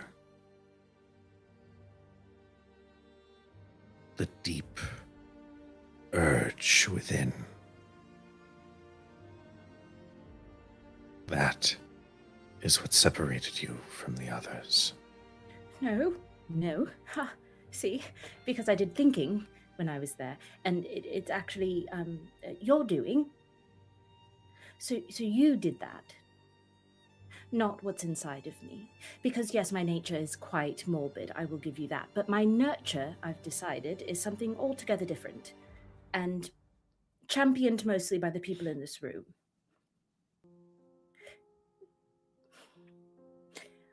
I'm so sorry, and I don't wish to file a formal complaint, but I do feel a bit discriminated against in your means of torture.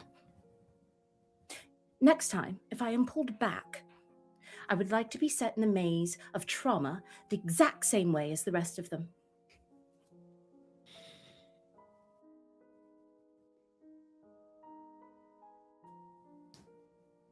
I exist outside the concept of time. I am ageless and I am eternal, but I assure you, I will remember this conversation should you ever be forced to return. A great honor, thank you. And for you, and she rolls up and gives the sketch. She hands it over immediately. She just wanted to advocate for herself to be tortured the same as everyone else. And will then step right back and is looking to go towards Zash. Like if no one else is turning to leave the room, then after Anaya has said her piece, she'll make sure Zash isn't alone and will go after Udazash. Mab takes the drawing and she holds it close to her chest as she looks to the remaining individuals in her throne room. Not expectantly per se, but she is here. Excuse me, Your Highness. Yes. I'm not here to make a deal or anything. I just wanted to say thank you. I know the maze is supposed to be a torture, and I don't know if you saw what was going through all our heads, but you showed me my sister again. I miss her a lot. I know that wasn't your intention, but I really appreciate it. And if you did see what was going on in my head, you know I lost her. She was meant to be a shield for others, and I am now going to become that shield.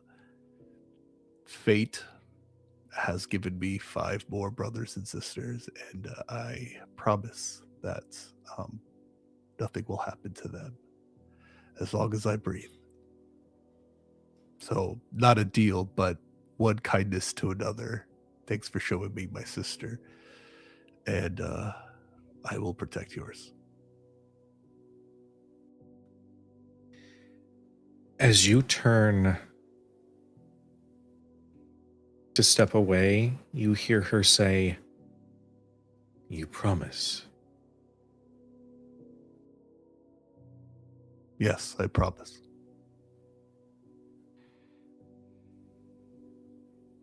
She gives a nod. I will remember this.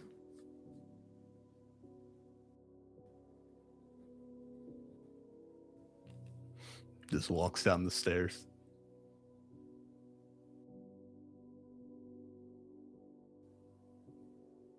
Stressing me out so much. Oh my god.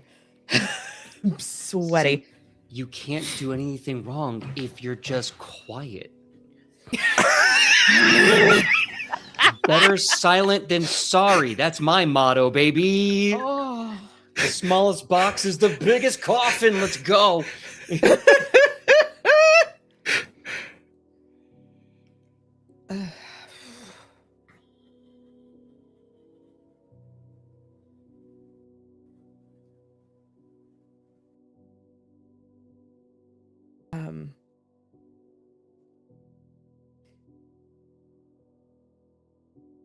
Cujo,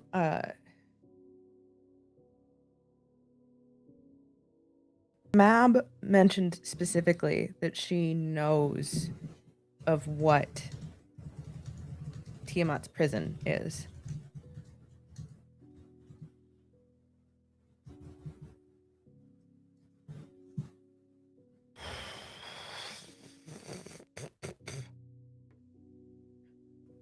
Oh, this is so fucking stupid.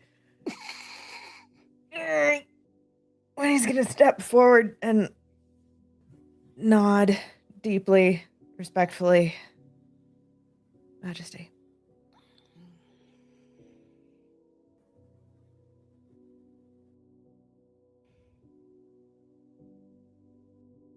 Her prison.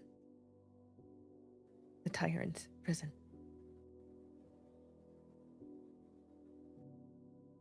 Magic that must have been used for it would be something beyond most people's reckoning, but you seem to be aware of what it is and how she may have found a crack in the wall. By my estimation, those things just don't appear.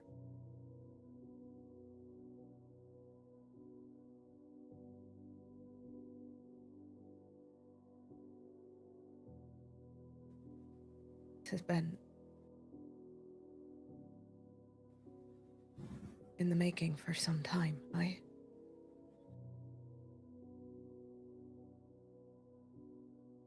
Yes. In her time in Avernus, there was an important connection that the Dragon Queen had made. One that allowed for information to be gathered without her direct involvement. One who would allow travel from Avernus to your material plane, because she was in charge of Avernus. Zariel.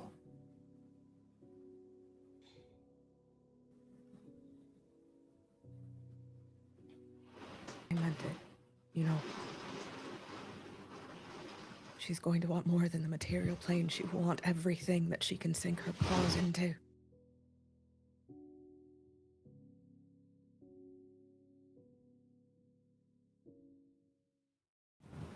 Of that, I have little doubt.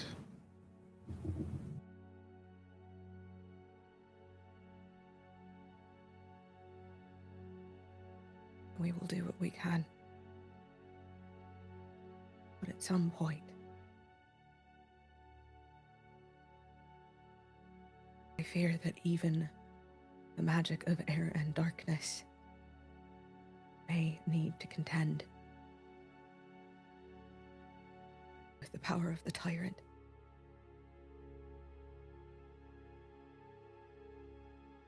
And it's not a threat. It's not said out of anger, but for all of Mab's power, for her timelessness, for her unflappable nature, the problem with Fae is, for as wild and tied to emotion and chaotic as they can be, they can also be incredibly static. Their ways are their ways are their ways. No matter what. It is either stasis or change. And I think Winnie is hoping somewhere in that glacial heart, she understands that even the Queen of Air and Darkness may have to take up arms and do more than just wait.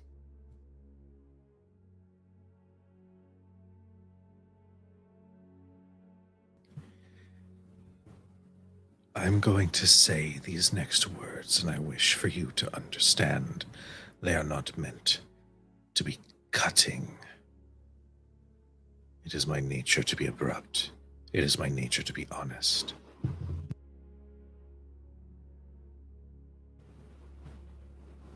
Why have you not taken arms against those who have wronged you, little Winifred?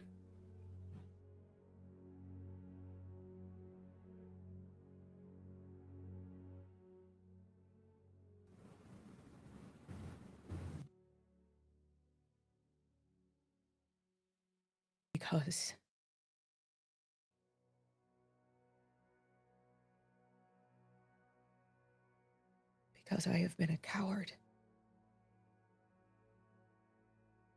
I was content to run and hide. And to be frank, at this juncture, it seems like there are bigger problems than the things that chase me in the dark.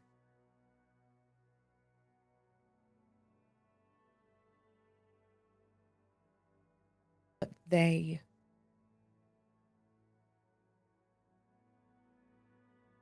are just one coven.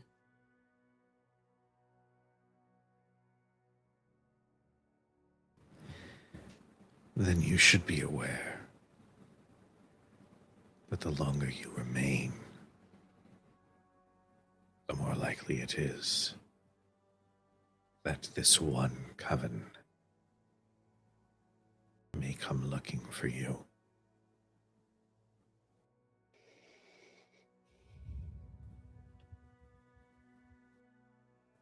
I understand that.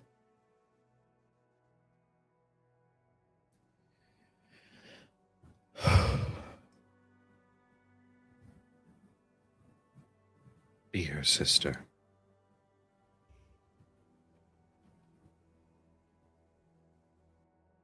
I do not say this to deal. I am asking.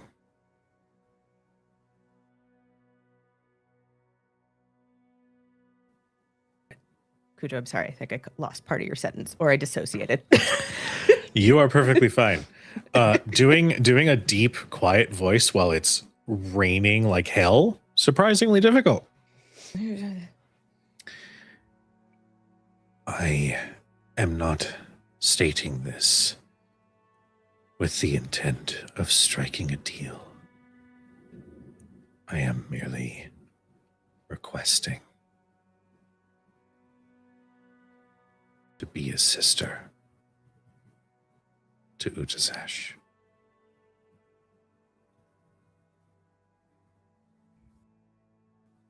I think that has been the case for some time now, Majesty.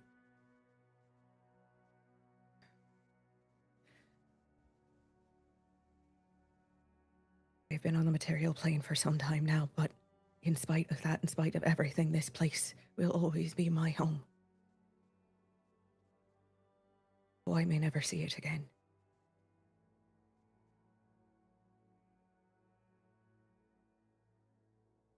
I would just hate to know that she was given the opportunity to take from here as well. And Winnie will bow and go after Zash.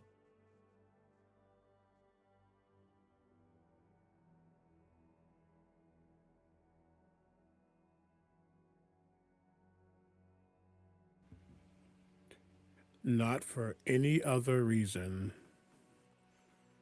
than the fact that he, whatever he is now, cannot trust this individual. He will be the last one to leave this room.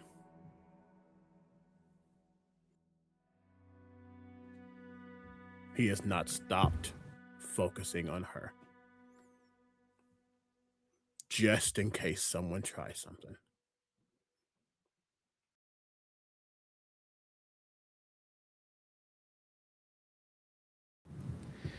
Marcus?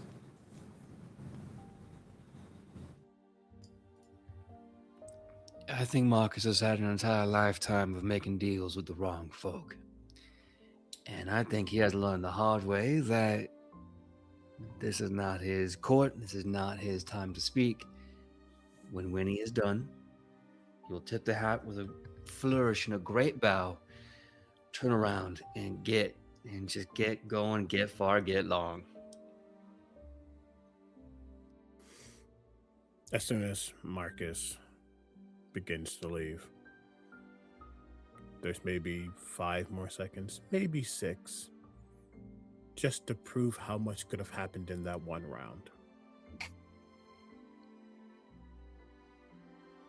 And just simply turns on an axis and floats out. Right as you make it to the threshold, you hear, I believe it is destined that you and I will forever be enemies.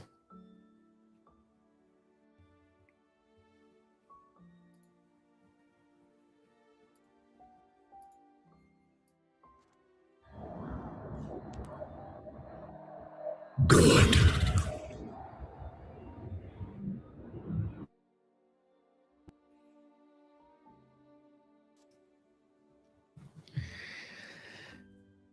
As our second chances move to comfort Utazash and discuss their next move, it is here we're going to take our break. To those in chat, thank you so much for sticking around. Thank you to Hypnotic for the 5 gift subs. Thank you to our new follows. Welcome in, everybody. Thank you to Summer Poteet for 30 bits. But to our wonderful, wonderful audience, go get yourself some water, get yourself a snack, take your medicine if you haven't, and we'll see you guys in about 10 minutes. Be right back, everybody.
And welcome back, everyone.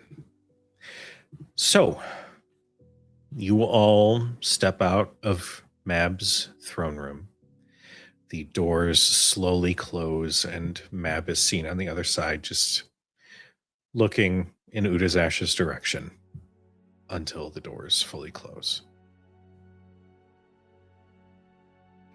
I think when Udazash walked out, she kept going. She didn't stop at the doors. She wasn't going fast. So as you all leave, it doesn't take much to catch up with her, but she kept walking until she was out of the castle and had made it to a forested area outside where there is no more guards, there's no more Eladrins. Like, she is out of the castle. So I guess Anaya is probably the first person to catch up, and so you find her just kind of standing amongst the trees, looking lost. I think Anaya comes jogging up, a little out of breath, and kind of wipes her hands off and looks around and goes, "So this is your home?"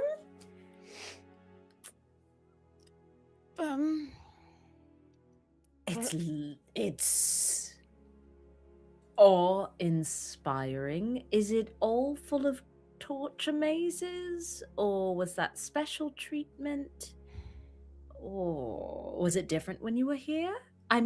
I've never been, and while I'm not happy about what happened, and I can surmise it happened to all of us, I can't imagine this is what your entire upbringing was like, no? The answer to a lot of those questions is yes, no, and maybe. I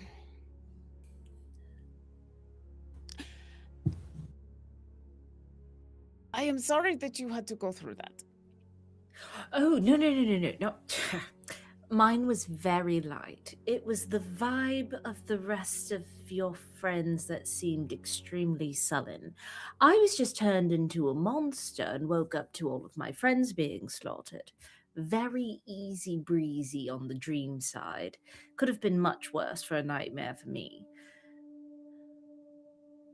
That is comforting in a way I was not expecting. Good. Okay. I'm glad we could bond in this way. Well, sure. I'm still sorry that you were, kidnapped? Taken?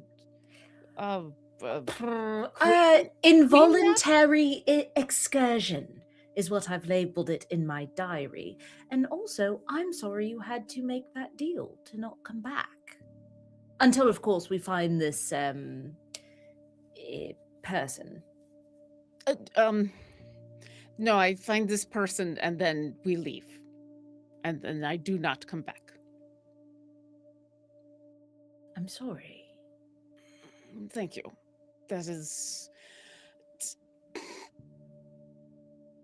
The important thing is that you are all getting back, and it is not going to take weeks, and that you are all going to be safe, because that is not something that's... Where is everybody else? Everybody running else up behind us as we okay. speak. Very quickly, before they get here, there is another important thing, and I absolutely must tell you. Because two things can be important at the same time, I've found. Many things, yes. Well, we'll start with two. One, we're going to get home and it won't take weeks. Two, Yes. I know that this is your home, and I know that you're sad to leave it. But it's a really beautiful thing to watch your presence be grieved. You will be missed here.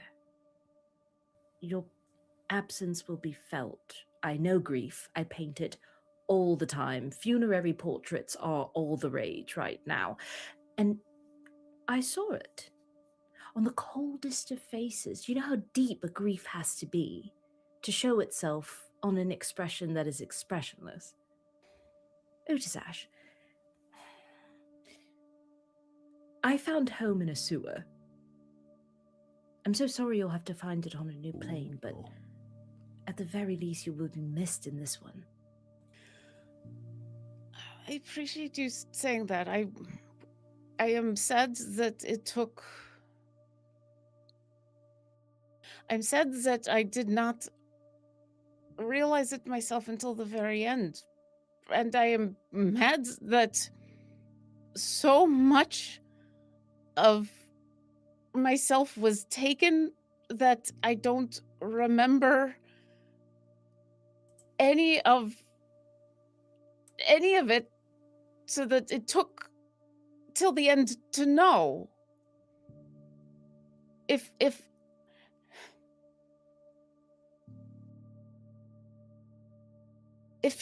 I just knew, if I just remembered any of it. Yes. Well, sometimes when I paint a forest landscape, you can't see all the birds' nests inside or the deer in between, but I know they're there. You may not remember it or be able to see it in your mind, but your lived life still exists here. It has to. It can't just be wiped away, you see. That is an experience I am sadly used to.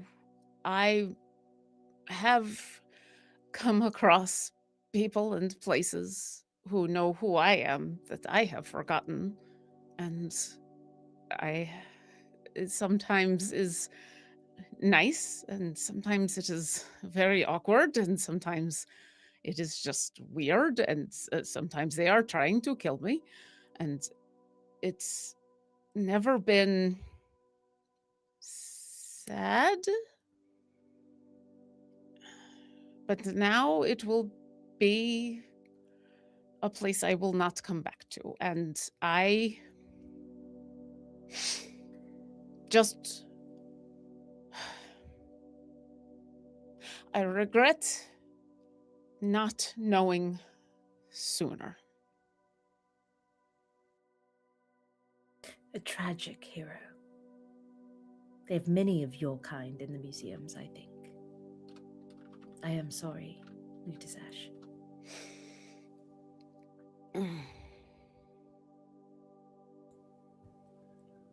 I think I'm waving at the approaching rest of the group just so they don't lose us too far. Naya, Udazash, we literally lost you. Don't run so far ahead of us. Are you guys okay? Sorry. And wiping more blood off and around. Yes. We are preparing for travel, I believe.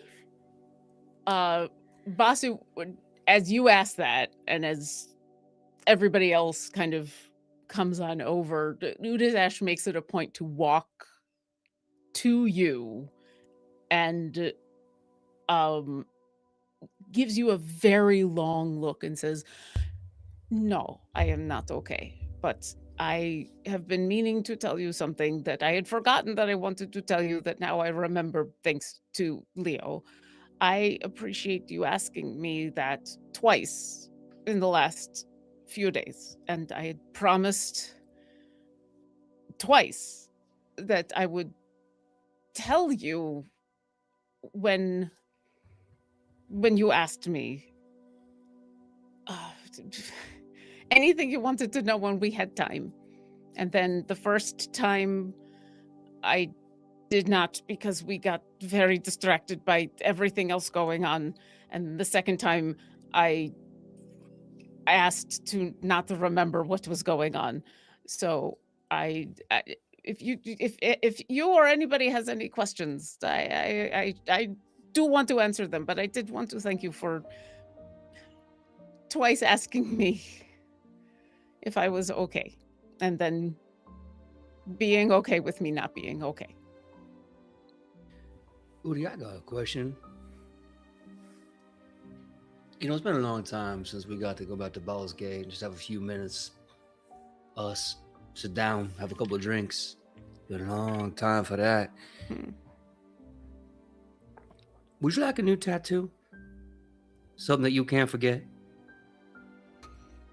I have a feeling I am not going to forget very much for a while, but I would always accept a new tattoo from you. What did you have in mind? Well, and I guess it's in celebration than us. I don't know. I'm thinking big mural on your back. Something that we fill in along the way. Something that tells your story. What exactly are we celebrating? Well, for starters, Uda's Ash isn't in the same hell she used to be in. Neither am I. We have a new Huzzah one for coming. New Hills! Huzzah for New Hells, us. We got one on the horizon, but we can actually get to fight this one instead of breaking out of it. And she I had think- to give up so much just to have something that she should have had. Just to live, she can't come back home. I don't know if we celebrate. Well, I mean, maybe I'm the wrong person for this conversation, but I think when you get out of a bad place that you used to call home, that just gives you the opportunity to make a new one without all the horrible nightmares that came before it. I think we have that luxury now, don't we? But this was her home. Not one she tried to escape. Melody, how do you feel? This is my home. It will always be my home.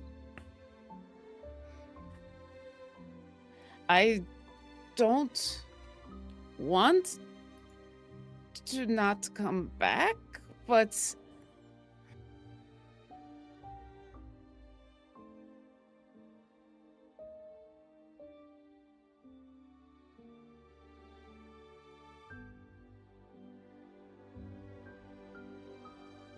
making sure that that is safe and it is all of you and it is a realization that I could remember all of you longer than I've remembered anybody else. And so I will miss this place. It will always be my home, but I will remember it. And that will have to be enough. And so it's a good thing. I have given up a thing, but I have gained a thing, and I'm going to have to learn to live with it, but I am going to also have to learn how to live and remember things.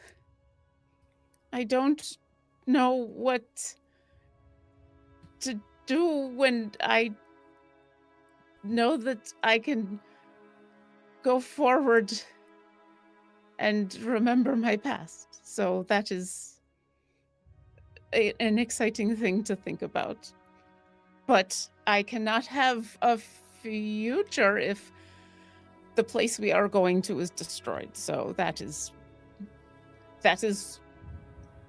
why I agreed to the deal.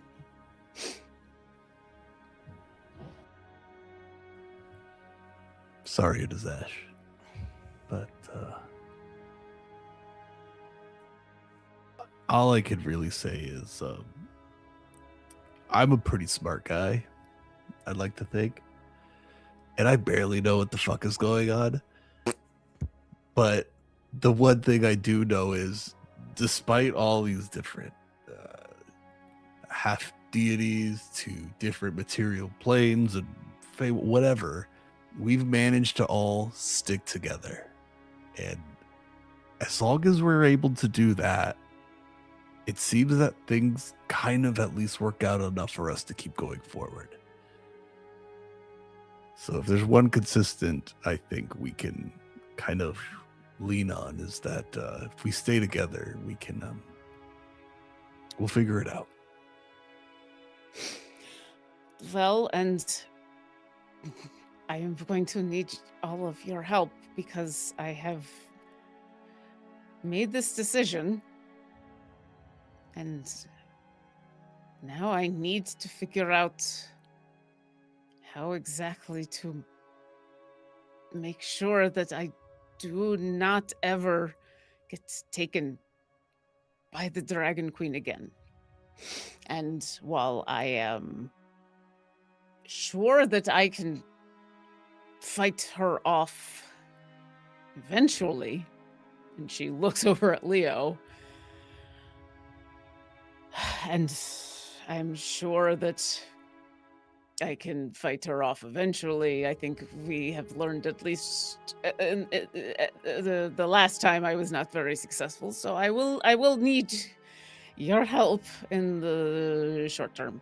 So before we go back, I think we should talk about that a little bit before I shoot anybody again. I am sorry. You can see,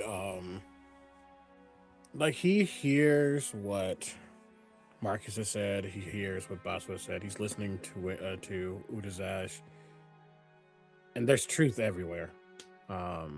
This is a complicated thing we are dealing with here. And if there's one thing he can understand when it comes to Udazash right now is when a major thing is forced upon you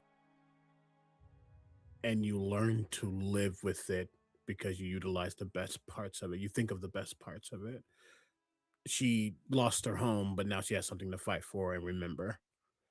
Leopold lost his body, but now he has the potential to do so much more. He understands making the most out of, but it was the have to that she kept saying when it's not her choice. That's the part he just can't comprehend, and it sucks. And he's young, and maybe that youth of his is a little naive, but also in that youth he's dealt with a lot more than most.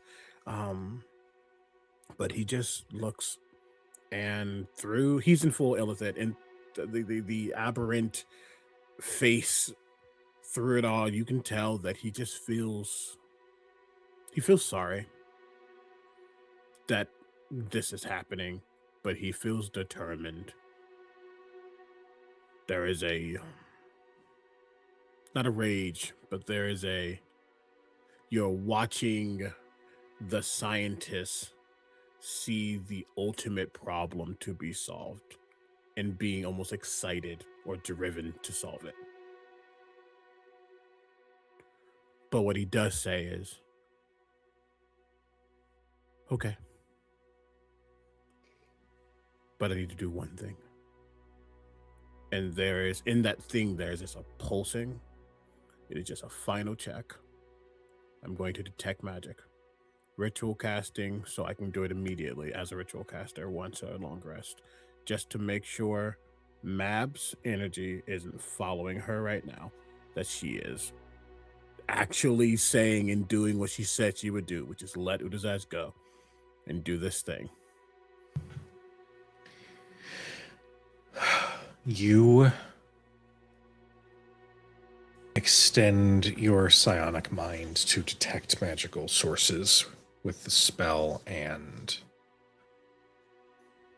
outside of the sort of natural fey energy around you, there's nothing that is specifically tying to Udazash. It seems you all are truly left alone for the time being. To him, he is seeing that as, just like we've talked about with these deals, they are finite, they're concrete, they're not easily broken. She's holding up her end of this bargain. And that for now is enough.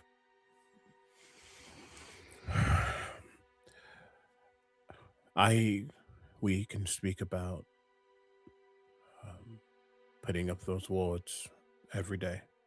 It would mean my mind cannot access in ways that can help you if need be.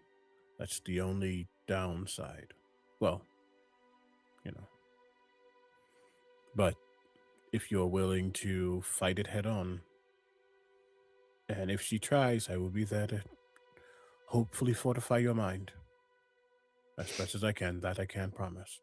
But that is a you decision. I will do what you want. I want to fight this head on. I am tired of hiding from it. Even if I didn't even know I was hiding from it all this time. I need to be able to fight it. There will be a time where we will be fighting her. And I will have to be able to fight her off. And so I need to be prepared. And if that means doing things ahead of time, then that's what I need to do. But I cannot hide from this, and it cannot be taken out of me. And so I need to figure it out. And if sometimes that means that I cannot be in the fun mind to mind thing, then that will suck. But that's sometimes we will need to do that. But that's better than me shooting you. And then sometimes if it means I need to do other brain things with you, then that's what we will do. And if sometimes it means that Marcus is putting me in one of those burrito things, then that's what we will do. Did anybody else have any questions? I know there's been a lot going on, and I feel bad that people don't know everything. But before we start, I just want to say really quickly, he doesn't respond verbally, but in the mental, what is this burrito? oh, the last time that Anaya was having bad dreams, and we were unsure what to do, and Marcus was talking about putting her in a big blanket and called it a burrito? Yes, we had someone that came from a different part of the material realm come down to Avernus one time, and they saw burritos. Oh, let me say, you have not lived until you have one. You're going to just put anything in those, just a murder of flavors in them. Oh. Sometimes they put cheese and they just drown it. Are we making canon burritos are an infernal thing? Is this what we No. did? No. Oh, they brought it. They brought it to Avernus. I was like, wait. So it's like a California burrito. 100%. See, wherever the material realm, they make real burritos. They brought it to Avernus, and our dumbasses put French fries and avocados in it because that's the California way, baby. Wow. There you go.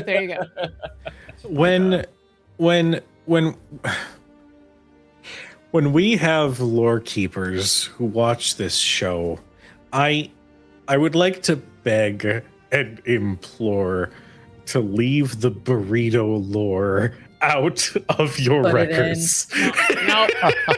Apologies to Ed Greenwood for inventing burritos. No. Ed Greenwood put all sorts of weird things in this game. I'm keeping burritos. Done. There's also sushi and tacos. All in. Yes. Yeah. Yes. All in. So, all right. I mean, I can't answer burrito questions, but I can answer other questions before we get going. Was there any other things that you wanted to know? Yes. Yeah, hi, Anaya. What? I do appreciate this, but it makes me want to look up when you do that. It's all right if you look up. But then look back down. Ta-da! And she's holding another drawing. It's of the funky little butler. Does anyone recognize this strange little creature? Dungeon Master. Yes. I'm from hell. Yes. Do I recognize this freaky little dude? Make me a history check. He just said, I know freaks. Who's this guy? Yeah. I'm not saying that Avernus is like, the Rakdos circus, but it's not like the Rakdos Circus. Hold on, let me see. You said history? Yes. You will be proud of me because I have a +0 in that. So proud of you.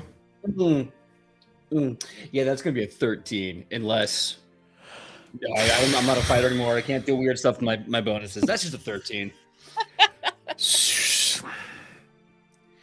He looks like a fiend, but there's something extra about this image that you're seeing, that there's more to him. And you don't recall anything specific in your time in hell. Marcus will kind of stare at that picture and he goes, well, it looks like this old guy I know named Bobcat, but it can't be Bobcat because he's dead. No, it wasn't Bobcat. No, It was Bobcat, something no. like scoliosis smells. Stop. Scoliosis smell. No, Sclerolens, right? No, I know this guy named Sclerolens. He had this crazy It's bug eyes. very Him. difficult to tell. He had just murdered 3 Eladrin in front of me, and then called me his lord. So I stole his weapon and threw him away.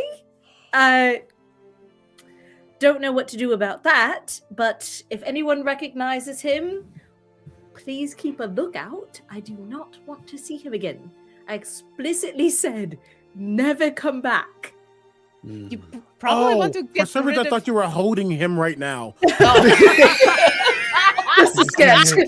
By You the like, scruff. It's not actually really fixed, I cool. told him. Look at this little shit and throw him again. You're just shaking him. And then Well- Marcus just look him in the face, going like, he looks like Bobcat. Like, Well, if you do not want him following us, you should probably get rid of the weapon you took from him. If he is Fey, then that is, you do not want his weapon. Wonderful. And she throws it behind her.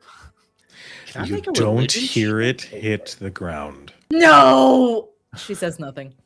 Oh no, okay. I wait. will say, when Udazesh did this, it was because she was watching the weapon. Did I see it hit the ground? Make a perception check. Sure. This funky little butler is going to be the frickin' death of me. It's a 32. Oh, Jesus Christ. Casual 32. I rolled really well.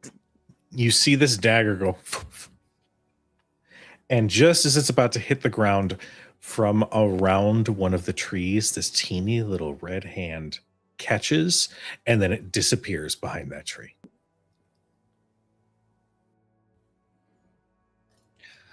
As in the hand disappears, or the dagger. I'm sorry. I'm parsing. I'm Jesus parsing. Christ. I'm sorry. I'm parsing. Sorry. Fucking Omega. Swear to God. Also, I'm very distracted by that from our chat. Oh my God, Omega, I love you so much. I missed it. Is it? Oh, Discord, no. Discord. Yeah, Yes. no, I just Oh, saw yes. it. We're not. Oh, Nope. The hand caught the favorite dagger, and then you watch as the image slowly dissipated from sight as it like started to move behind the tree. Jesus Christ, Omega. okay. How far away is this tree and the dagger? I'm gonna say 30 feet away. Perfect. I would like to Misty Step there immediately. Okay. But it's 30 feet away. So you all you all watch Anaya and keeps talking. Udazesh does this and then just disappears into smoke and sparkles. And I'm gonna appear 30 feet away, right where that hand and dagger was, to look around the tree. You can see 2 teeny little footprints in the snow. Stationary. You don't see any trails. You don't see any movements. You don't see any. I do have blind sight within 10 feet. You do not sense anything there. Okay. Did So we making quick decisions in the Feywild. Yeah, and I think at that point, this meter, it's going back up. That's Yeah. all.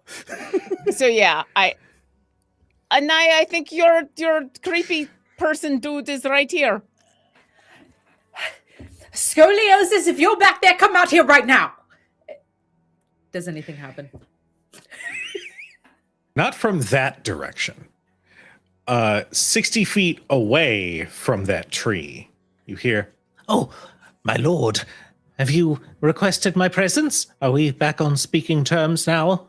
You just see this teeny little impish-looking head with that hat sort of cocked, just peers around the corner of the tree. As I said.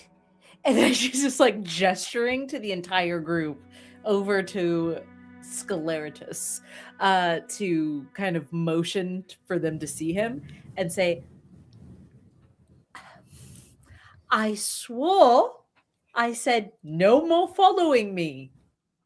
Well, right, but the problem is that while I understand and respect that desire, my orders come from, respectfully, the one above you. So I sort of can't stop, but I will remain at a distance. We don't have to directly interact if you don't wish it. Can we actually see him? Yes, you Can we can. also? Oh, I make a Jesus. Can I make a religion check on this? Go for it. Okay.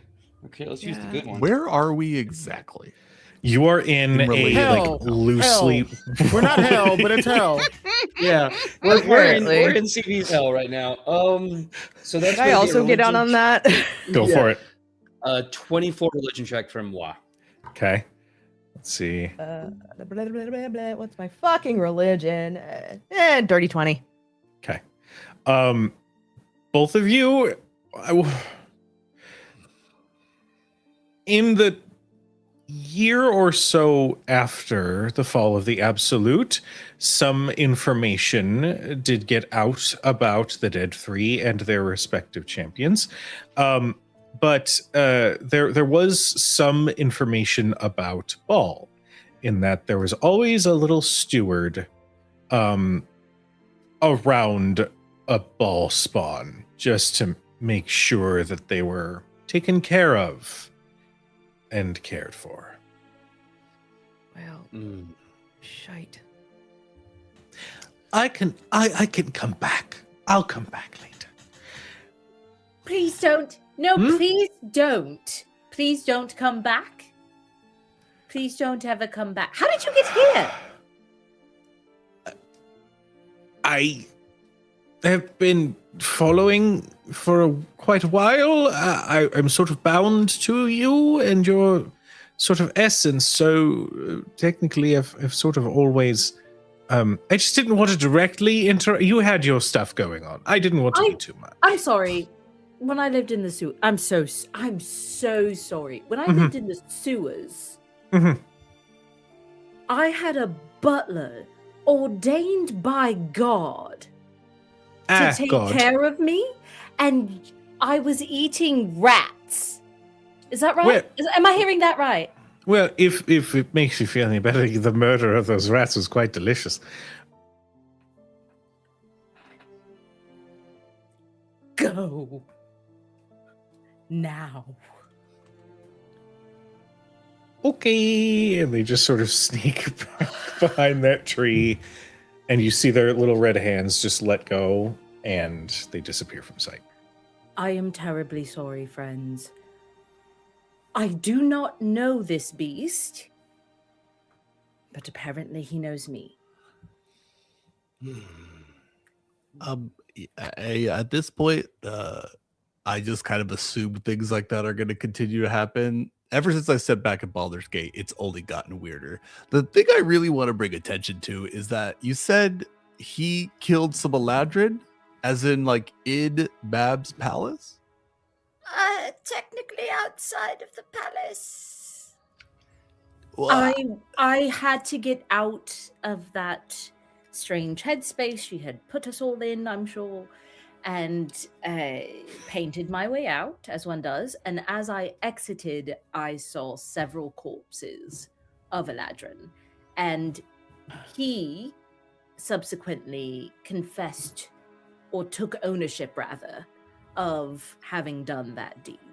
So, seems like a murderous little fellow, so I need him to stay as far away from me as possible, lest he influence me subconsciously or otherwise. If you see him, kick him. That's my best direction. Just as hard as you can, as far and as hard as you can.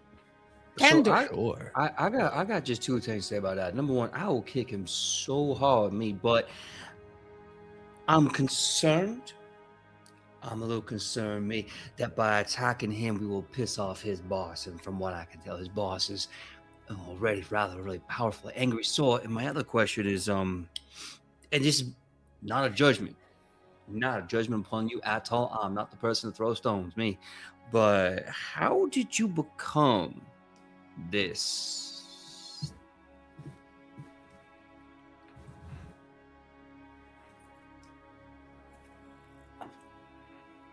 No.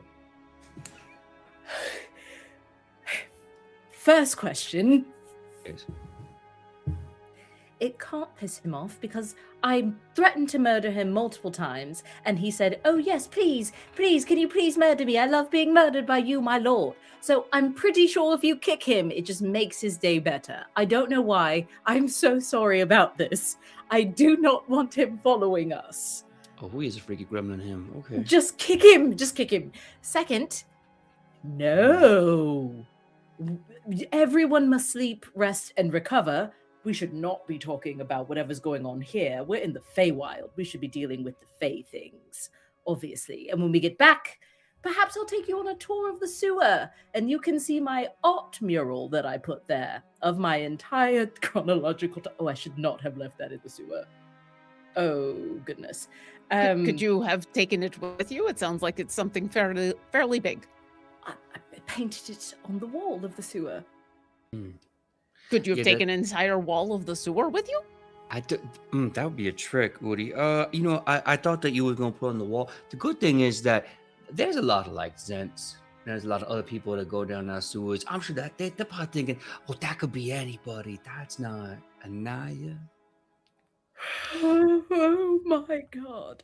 I am really sorry to interrupt this lovely vacation planning. I would love not to be in this realm longer than I need to. It is quite literally a pain upon my soul, and I am trying to hold it together for the sake of respecting you. Can we please get moving?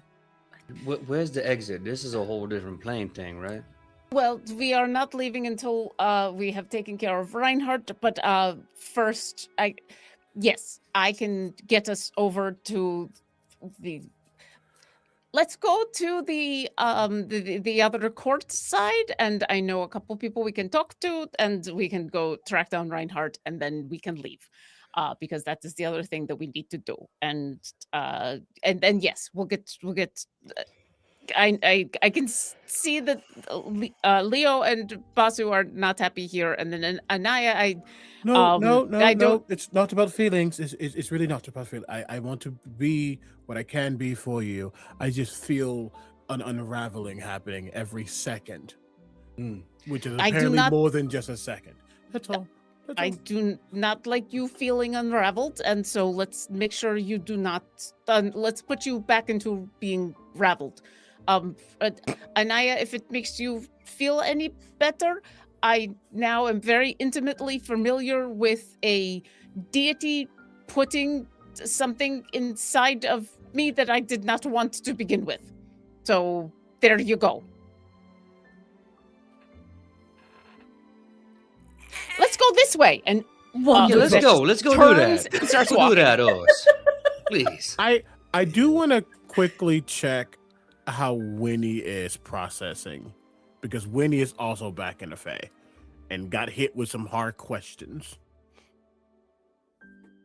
involving Fae people. Yeah. Very specific Fae people. In fact, the Fae people who are quite literally hunting her in this moment, and being questioned about why she hasn't tried to return and take care of that. She was being truthful. She's been a fucking coward. You know, that's being harsh on Um, yourself, but I'm not there. Sorry. d- Winifred, up until about, I don't know, 2 days ago, Cujo, don't look at me like that. Fuck off. Up until quite literally, I don't know, 2 days ago, has been essentially a cleric with like 3 spell slots. She's not a fighter. She wasn't going to come and deal with this because there was no fucking reason for her to go back to the Feywild. And now she's here. Through no fault of her own. But you know what? She's here now, and they're going to have to deal with it. Because at some point, the Red Teeth Coven is going to fucking get wise about the fact that their quarry has shown up after, I don't know, 10 years. So she is listening, and she is nodding, and I'm going to make a deception check, because fuck all y'all. That's a bad deception check. Hey, I'm gonna roll The inside. dice I'm like, tell the story. as the one who was curious, I'm an insight. Well, I'm also rolling insight. I got a nat 20 for a total of 25. Go What's fuck yourself. out of abject curiosity? What was your deception check? That's a 17, and that's bad for me, because my deception is plus 10. Yeah, I'm not gonna roll, but I was looking at my passive, which you still beat my passive, so I'm gonna go with that. My passive. I feel that's only fair. That's so wild that it could ever happen. My passive did get you, however, it is a 26. Okay. So while she is just being quiet and listening and cataloging, her eyes keep darting to like the tree line. She is watching, waiting. She looks like nothing so much as a rabbit who has realized that the tree cover is gone and there is a hawk circling somewhere they cannot see. But she's going to keep moving, and she's going to keep doing what they need to get done, because they will not be able to leave until this fucking Reinhardt is dead. I think at the very least, this is going to be a weird thing to say. I think you would feel perhaps a slight calming of your mind. He's not casting calm emotions or anything like that, but there is a slight intention to still the storm that is starting to brew, because he has heard on multiple occasions what this group is, what this coven is, and understanding where we are. This is an uncomfortable place for many people for many different reasons. And it's also a comforting place for many people for different reasons. But many fights to fight. Let's not have all of them jump us at once. So he's recognizing that, but he won't say anything to her. Just say, you almost feel like a mental prod, maybe like it feels like a hand on the back of your shoulder. Just say, heard. Marcus is gonna walk up. He also knows the absolute anxiety and terror that forces you to look in every corner and to look in every alleyway and all that. And he's going to put a big arm around you, hold you close, or take you by the hand, whatever your body language suggests is more comfortable for you. More comfortable, words are hard. And he's going to, the other thing was going to kiss you in the side of the head and then just kind of whisper into your ear. You lead our followers, yeah? If they come here and they try to come after you, tell me what to do and I'll do it. And if they don't come here, you tell me what to do and I'll do it. You don't gotta be strong forever. I just want you happy.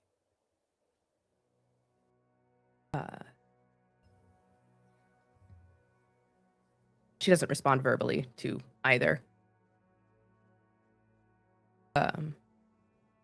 Marcus, if you take her hand, she is shaking. And Leo, I think even if it's not trying to push through, you can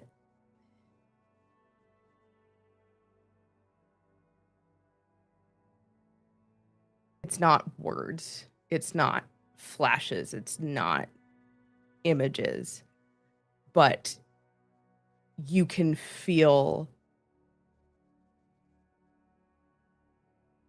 the metallic, you can taste the metallic fear in the back of your throat. You can feel the clammy, like nervous sweat on the back of your neck, and the racing heart and the tight chest that make it feel like you're going to pass out for just a second. But she's going to huff out a really hard breath and square her shoulders and just keep moving. What was your deception check again? 17. So I think because Udazash had started to walk, I went with the passive. But in that moment, as Marcus starts to comfort you, as some of that mental, because Udazash is finally back in the mental link, as some of that is happening, I think some of that makes her stop and like turn around to look, like, well, why isn't everybody following me? Are we gonna go? She has a moment of like, what's going on? And I had her roll an insight check and I got a 22. And so I think even though her insight is usually really, really bad, in this moment, her sister is having a moment and she realizes, oh, there's a reason that you would be not happy being in the Feywild right now. I think she remembers, like, oh, no, okay, Leo's unhappy to be here because Basu's unhappy to be here because now Anaya's unhappy to be here because, oh yeah, Winnie's unhappy to be here because. And you see her just take a breath and go, it's not going to take very long for us to get to the other side. And then I'm sure I can find Reinhardt really quickly. He's very, very slow. Come on. I can get us out of here very fast. And she's going to turn around and pick up her speed. The last thing that Leo's going to do, and I want to say, understand that I'm prefacing this with the understanding that I have a negative to the strength. But when it's not just telepathy, it's telekinesis, and there's a level of being able to manipulate matter, adjusting density, etc., things of that nature. A lot of analytical stuff don't really need to think about. What's important is that he looks down to Basu, who he knows is out of his element in many ways. And as mentioned, there's these various connections with the Fae and the Fiends and Ball and all these things. And Basu's kind of just a gnome who creates. So he understands that this might feel out of his element. This is his first time out of the material. I think he looks down. I think it's a softer voice. Would you like to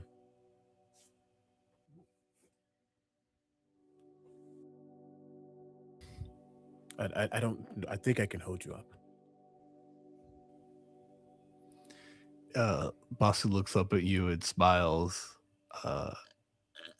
and his arms kind of go out of his backpack. They latch onto your shoulders and they make like a harness to your backpack that leaves you a lot of stress. Is like, thanks, it's nice to feel this tall once in a while. And there's a level of, you feel like almost an equalization of you slightly stabilized underneath, just in case. Because he can't pick you up, but his mind can. and he's just going to make sure he's very stressed out. But he's no matter how much he talks or seems agitated, he is in support mode because he's realized it's not that he's more powerful. He will never say that, but there's a difference, and he can bank on that difference being able to get through some of the face stuff here. So he's just going to be in support mode.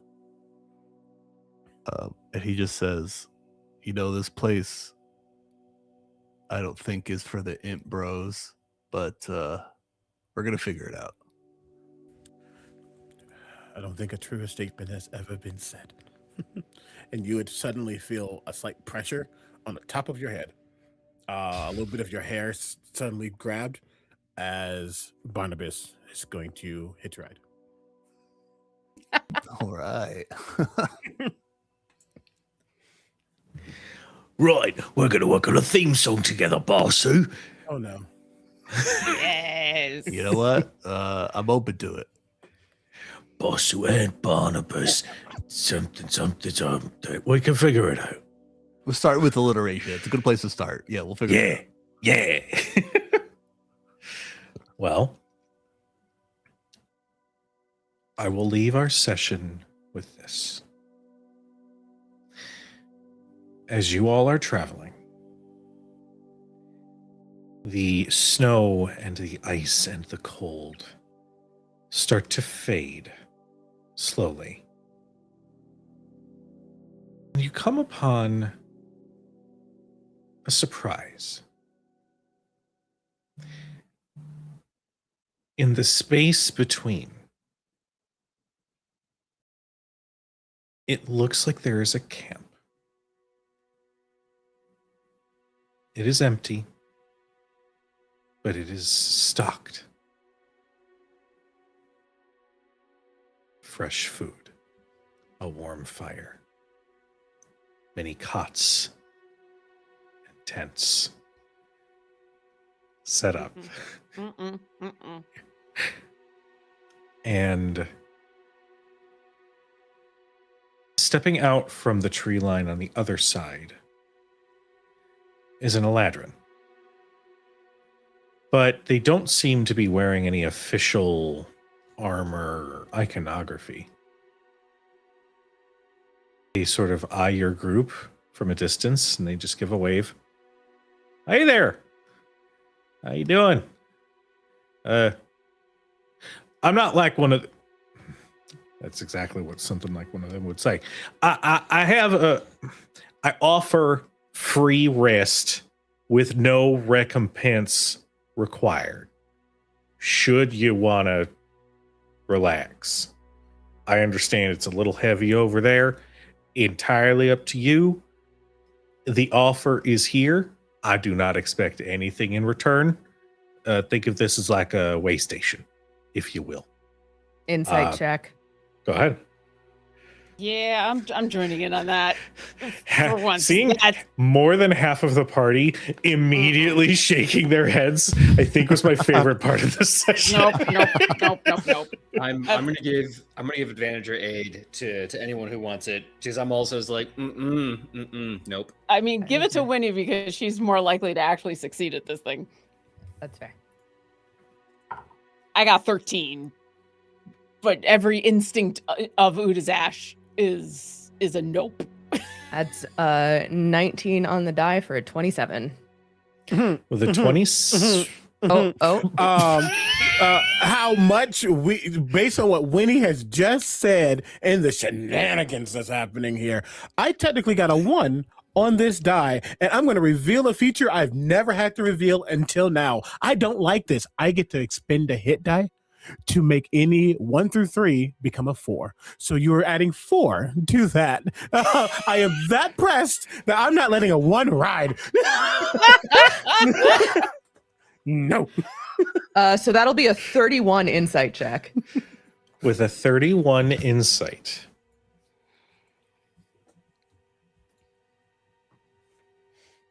Despite everything that you have dealt with up until this point, and almost in direct opposition to the very nature of the Feywild. This individual is being genuine.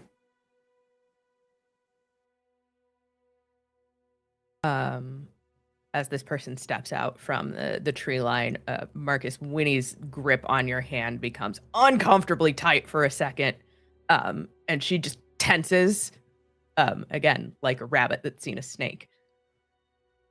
And as they speak, she is just watching him, unblinking, and then she exhales fully.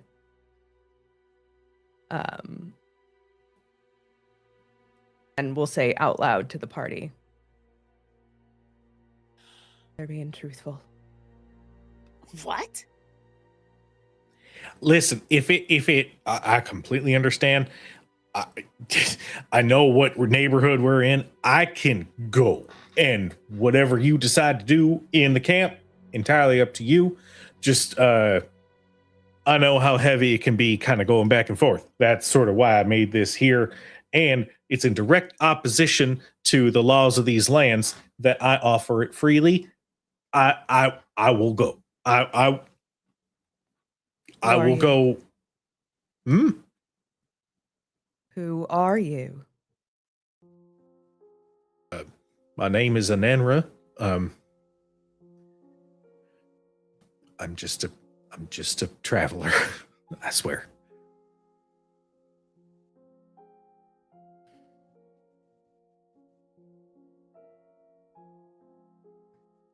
We appreciate your offer, Anenra.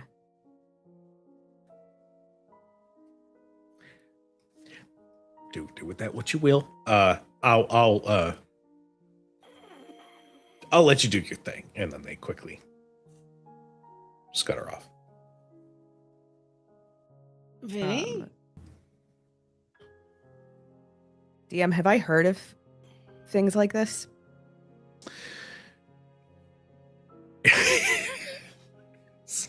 Seeing Omega just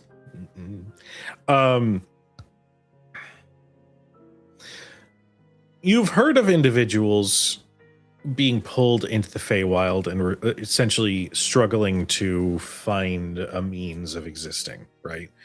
The rules in here don't match the rules out there. But to see somebody who's able to navigate and still find their own way of doing things, that's definitely out of left field. Hmm.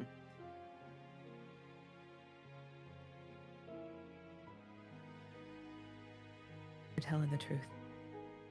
They expect no recompense. There will be no reprisal. Should we wish to take the time, we can. And she's, as shaky as she is absolutely certain of that fact. So that's where the logic brain comes in, because this person seems to already bend the rules. Could he be bending them here too? Even if he's truthful, he can be truthful and still backstab you because he's already breaking the rules. That's my only fear. That's not what I was thinking in chat either. Totally something different in chat. But he's just like 1 + 2. We just want to break. We just want to break. Oh my God. Oh. But if Winnie fully trusts it, Leah will. Yeah, Unazash is kind of the same. Like, if Winnie says so, Unazash is still very much watching this guy, but we'll go, okay. I mean, we can at least share the camp. We don't have to touch any of their stuff, and I will keep watch, but sure. I would still suggest that we don't accept food or drink, but if we want the rest, we can take it safely. Basu is already like laying out his bedroll next to the fire. He's exhausted. He feel like he's been up for 3 weeks and he has a point of exhaustion. I mean, you kind of have been up for 3 weeks. But Uizash doesn't say that because she feels bad about it. I think if there's any downtime or alone time, Marcus is gonna kind of go off by himself and do a little What? killing me. I don't give a shit. I'm gonna go off and do something, and I'll be right back. I'll be right Do you? back. Do you? Okay, Do you? okay. We just had a whole thing about no. You know what? I will say, if Marcus is gonna get up and wander off, Winnie will, like, if he moves, her eyes snap up.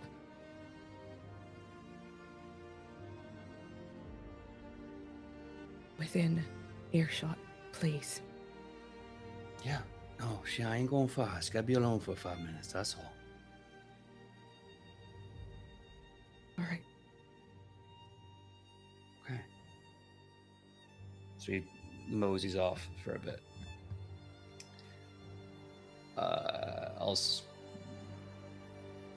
Yeah. So in the last couple of minutes we have left, he's just gonna go alone, and he's gonna kind of bend knee, and he's gonna start meditating and praying, and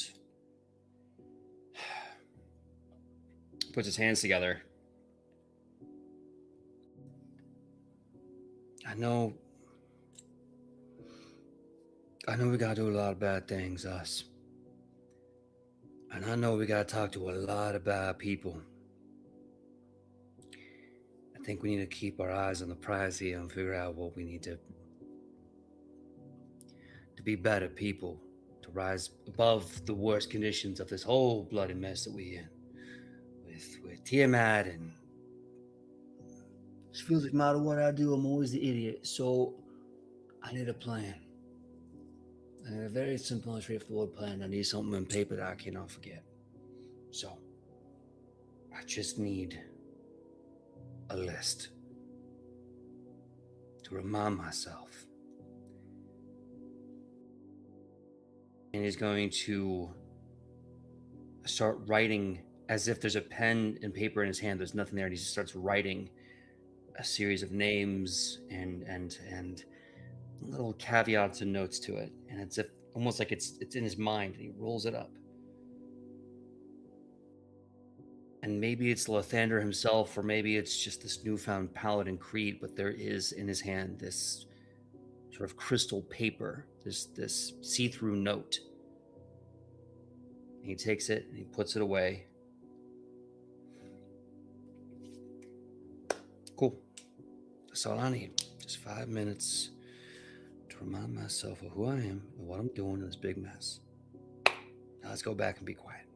And Marcus gets up and slowly sneaks back in, which is hard because he's wearing plate mail and it's very clunky and very loud. And he goes, okay, before we rest down, I see a little bit of a fireplace, that little cooking pot. Who wants dinner on Marcus? Basu, I knew you did. I got some Halfway special for asleep, you. he raises his hand. In the morning, I got breakfast for y'all. Don't worry about it, none.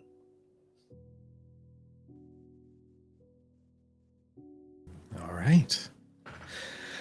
Well, as our second chances find a very rare and bit of respite, it is here that we are going to end tonight's episode.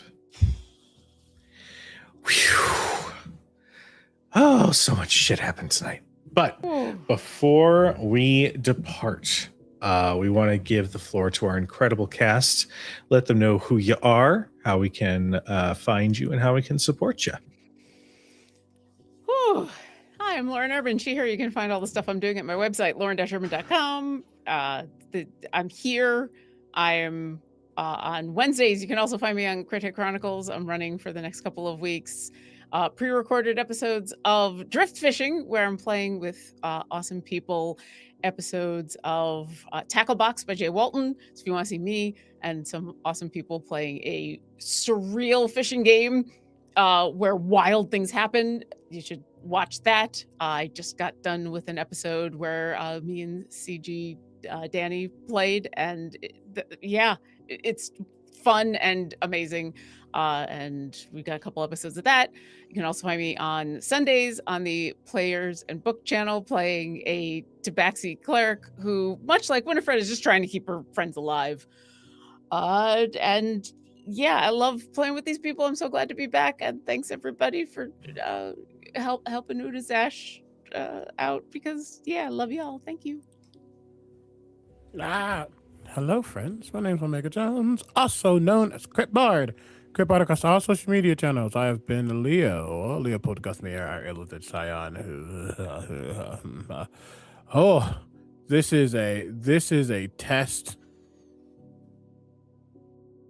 and I don't know if he's succeeding or not. We're gonna find out next time on Glee.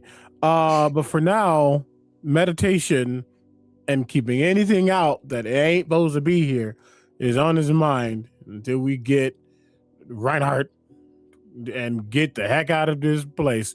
But he also recognizes that in a way, a lot of chapters are opening, a lot of books are closing, a lot of chapters are changing, I should say, in this space right now, and a lot of hard decisions are being made.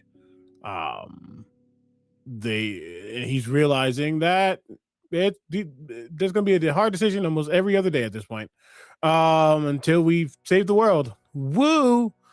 But until then, we rest. Meadow. Oh, howdy, I'm Meadow. I've been Meadow and will hopefully continue to be Meadow in the future. You know, Cujo cursed me tonight. The first time he's ever given me something, I was like, hey, by the way, I hate this thing. He decided to slip it in there.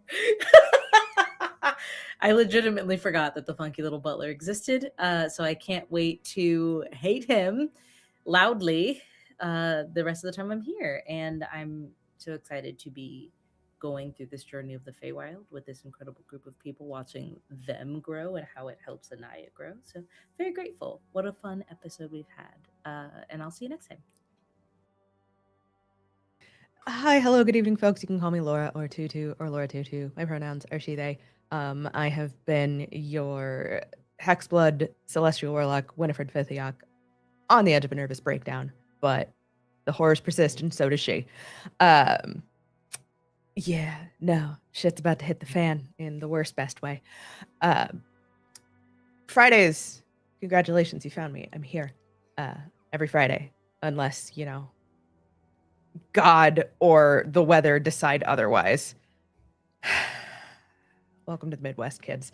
Wednesdays, you can find me over at Rebels Without a Castle for a little more D&D with my friends over at the Stone Lord's Folly.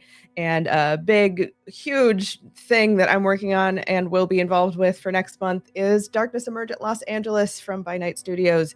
Big old vampire LARP happening at the Millennium Biltmore in Los Angeles. Most of the cast that you will recognize from Los Angeles by Night will be in attendance, including some very special guests, and myself as a creator for the event. So if you're going to be in Los Angeles and want to do some badass vampire LARP, you should check out darknessemergent.com.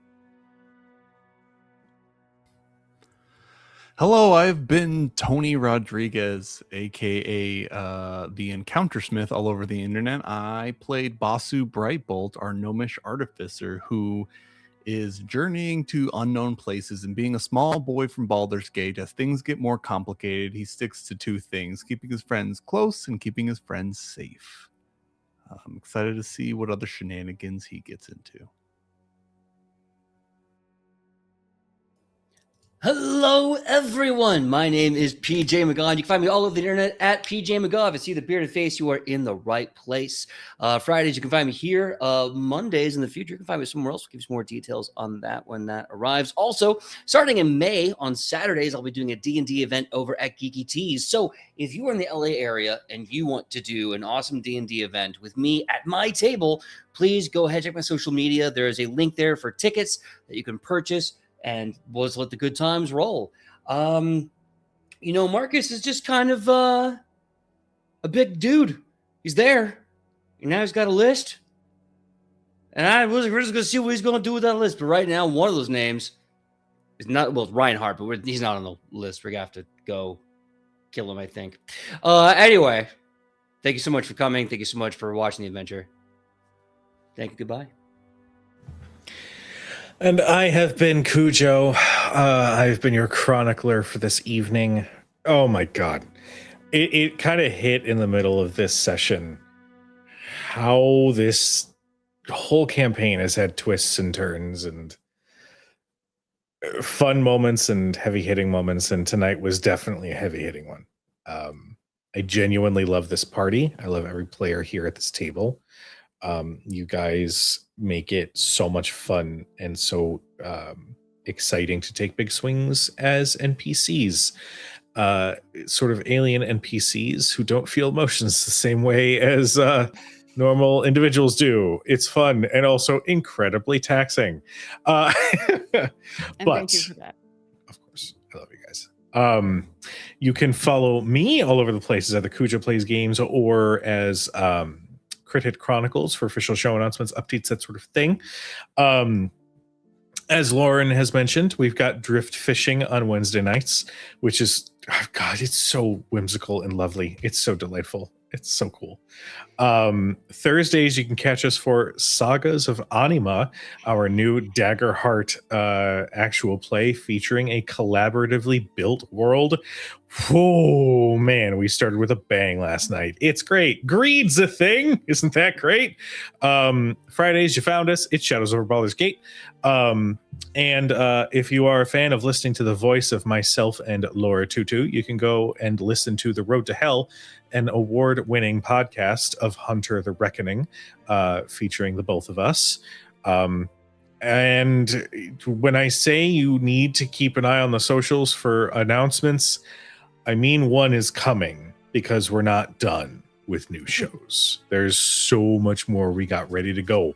So follow us on the socials. But in the meantime, we're going to go ahead and raid Brother Keon, who is a wonderful friend of the channel. They're currently playing some Pokemon, and we're going to go and bug them. So when we get there, make a comment about their Pokemon, because, yeah, that's the kind of friendship bullying that I subscribe to. And by that, I mean, I'm probably going to message them later and be like, I'm kidding, I was kidding. Anyway, we're going to get the raid set up. But in the meantime, we love you. We appreciate you. Please be nice to each other. And we'll see you guys next time. Good night, everybody.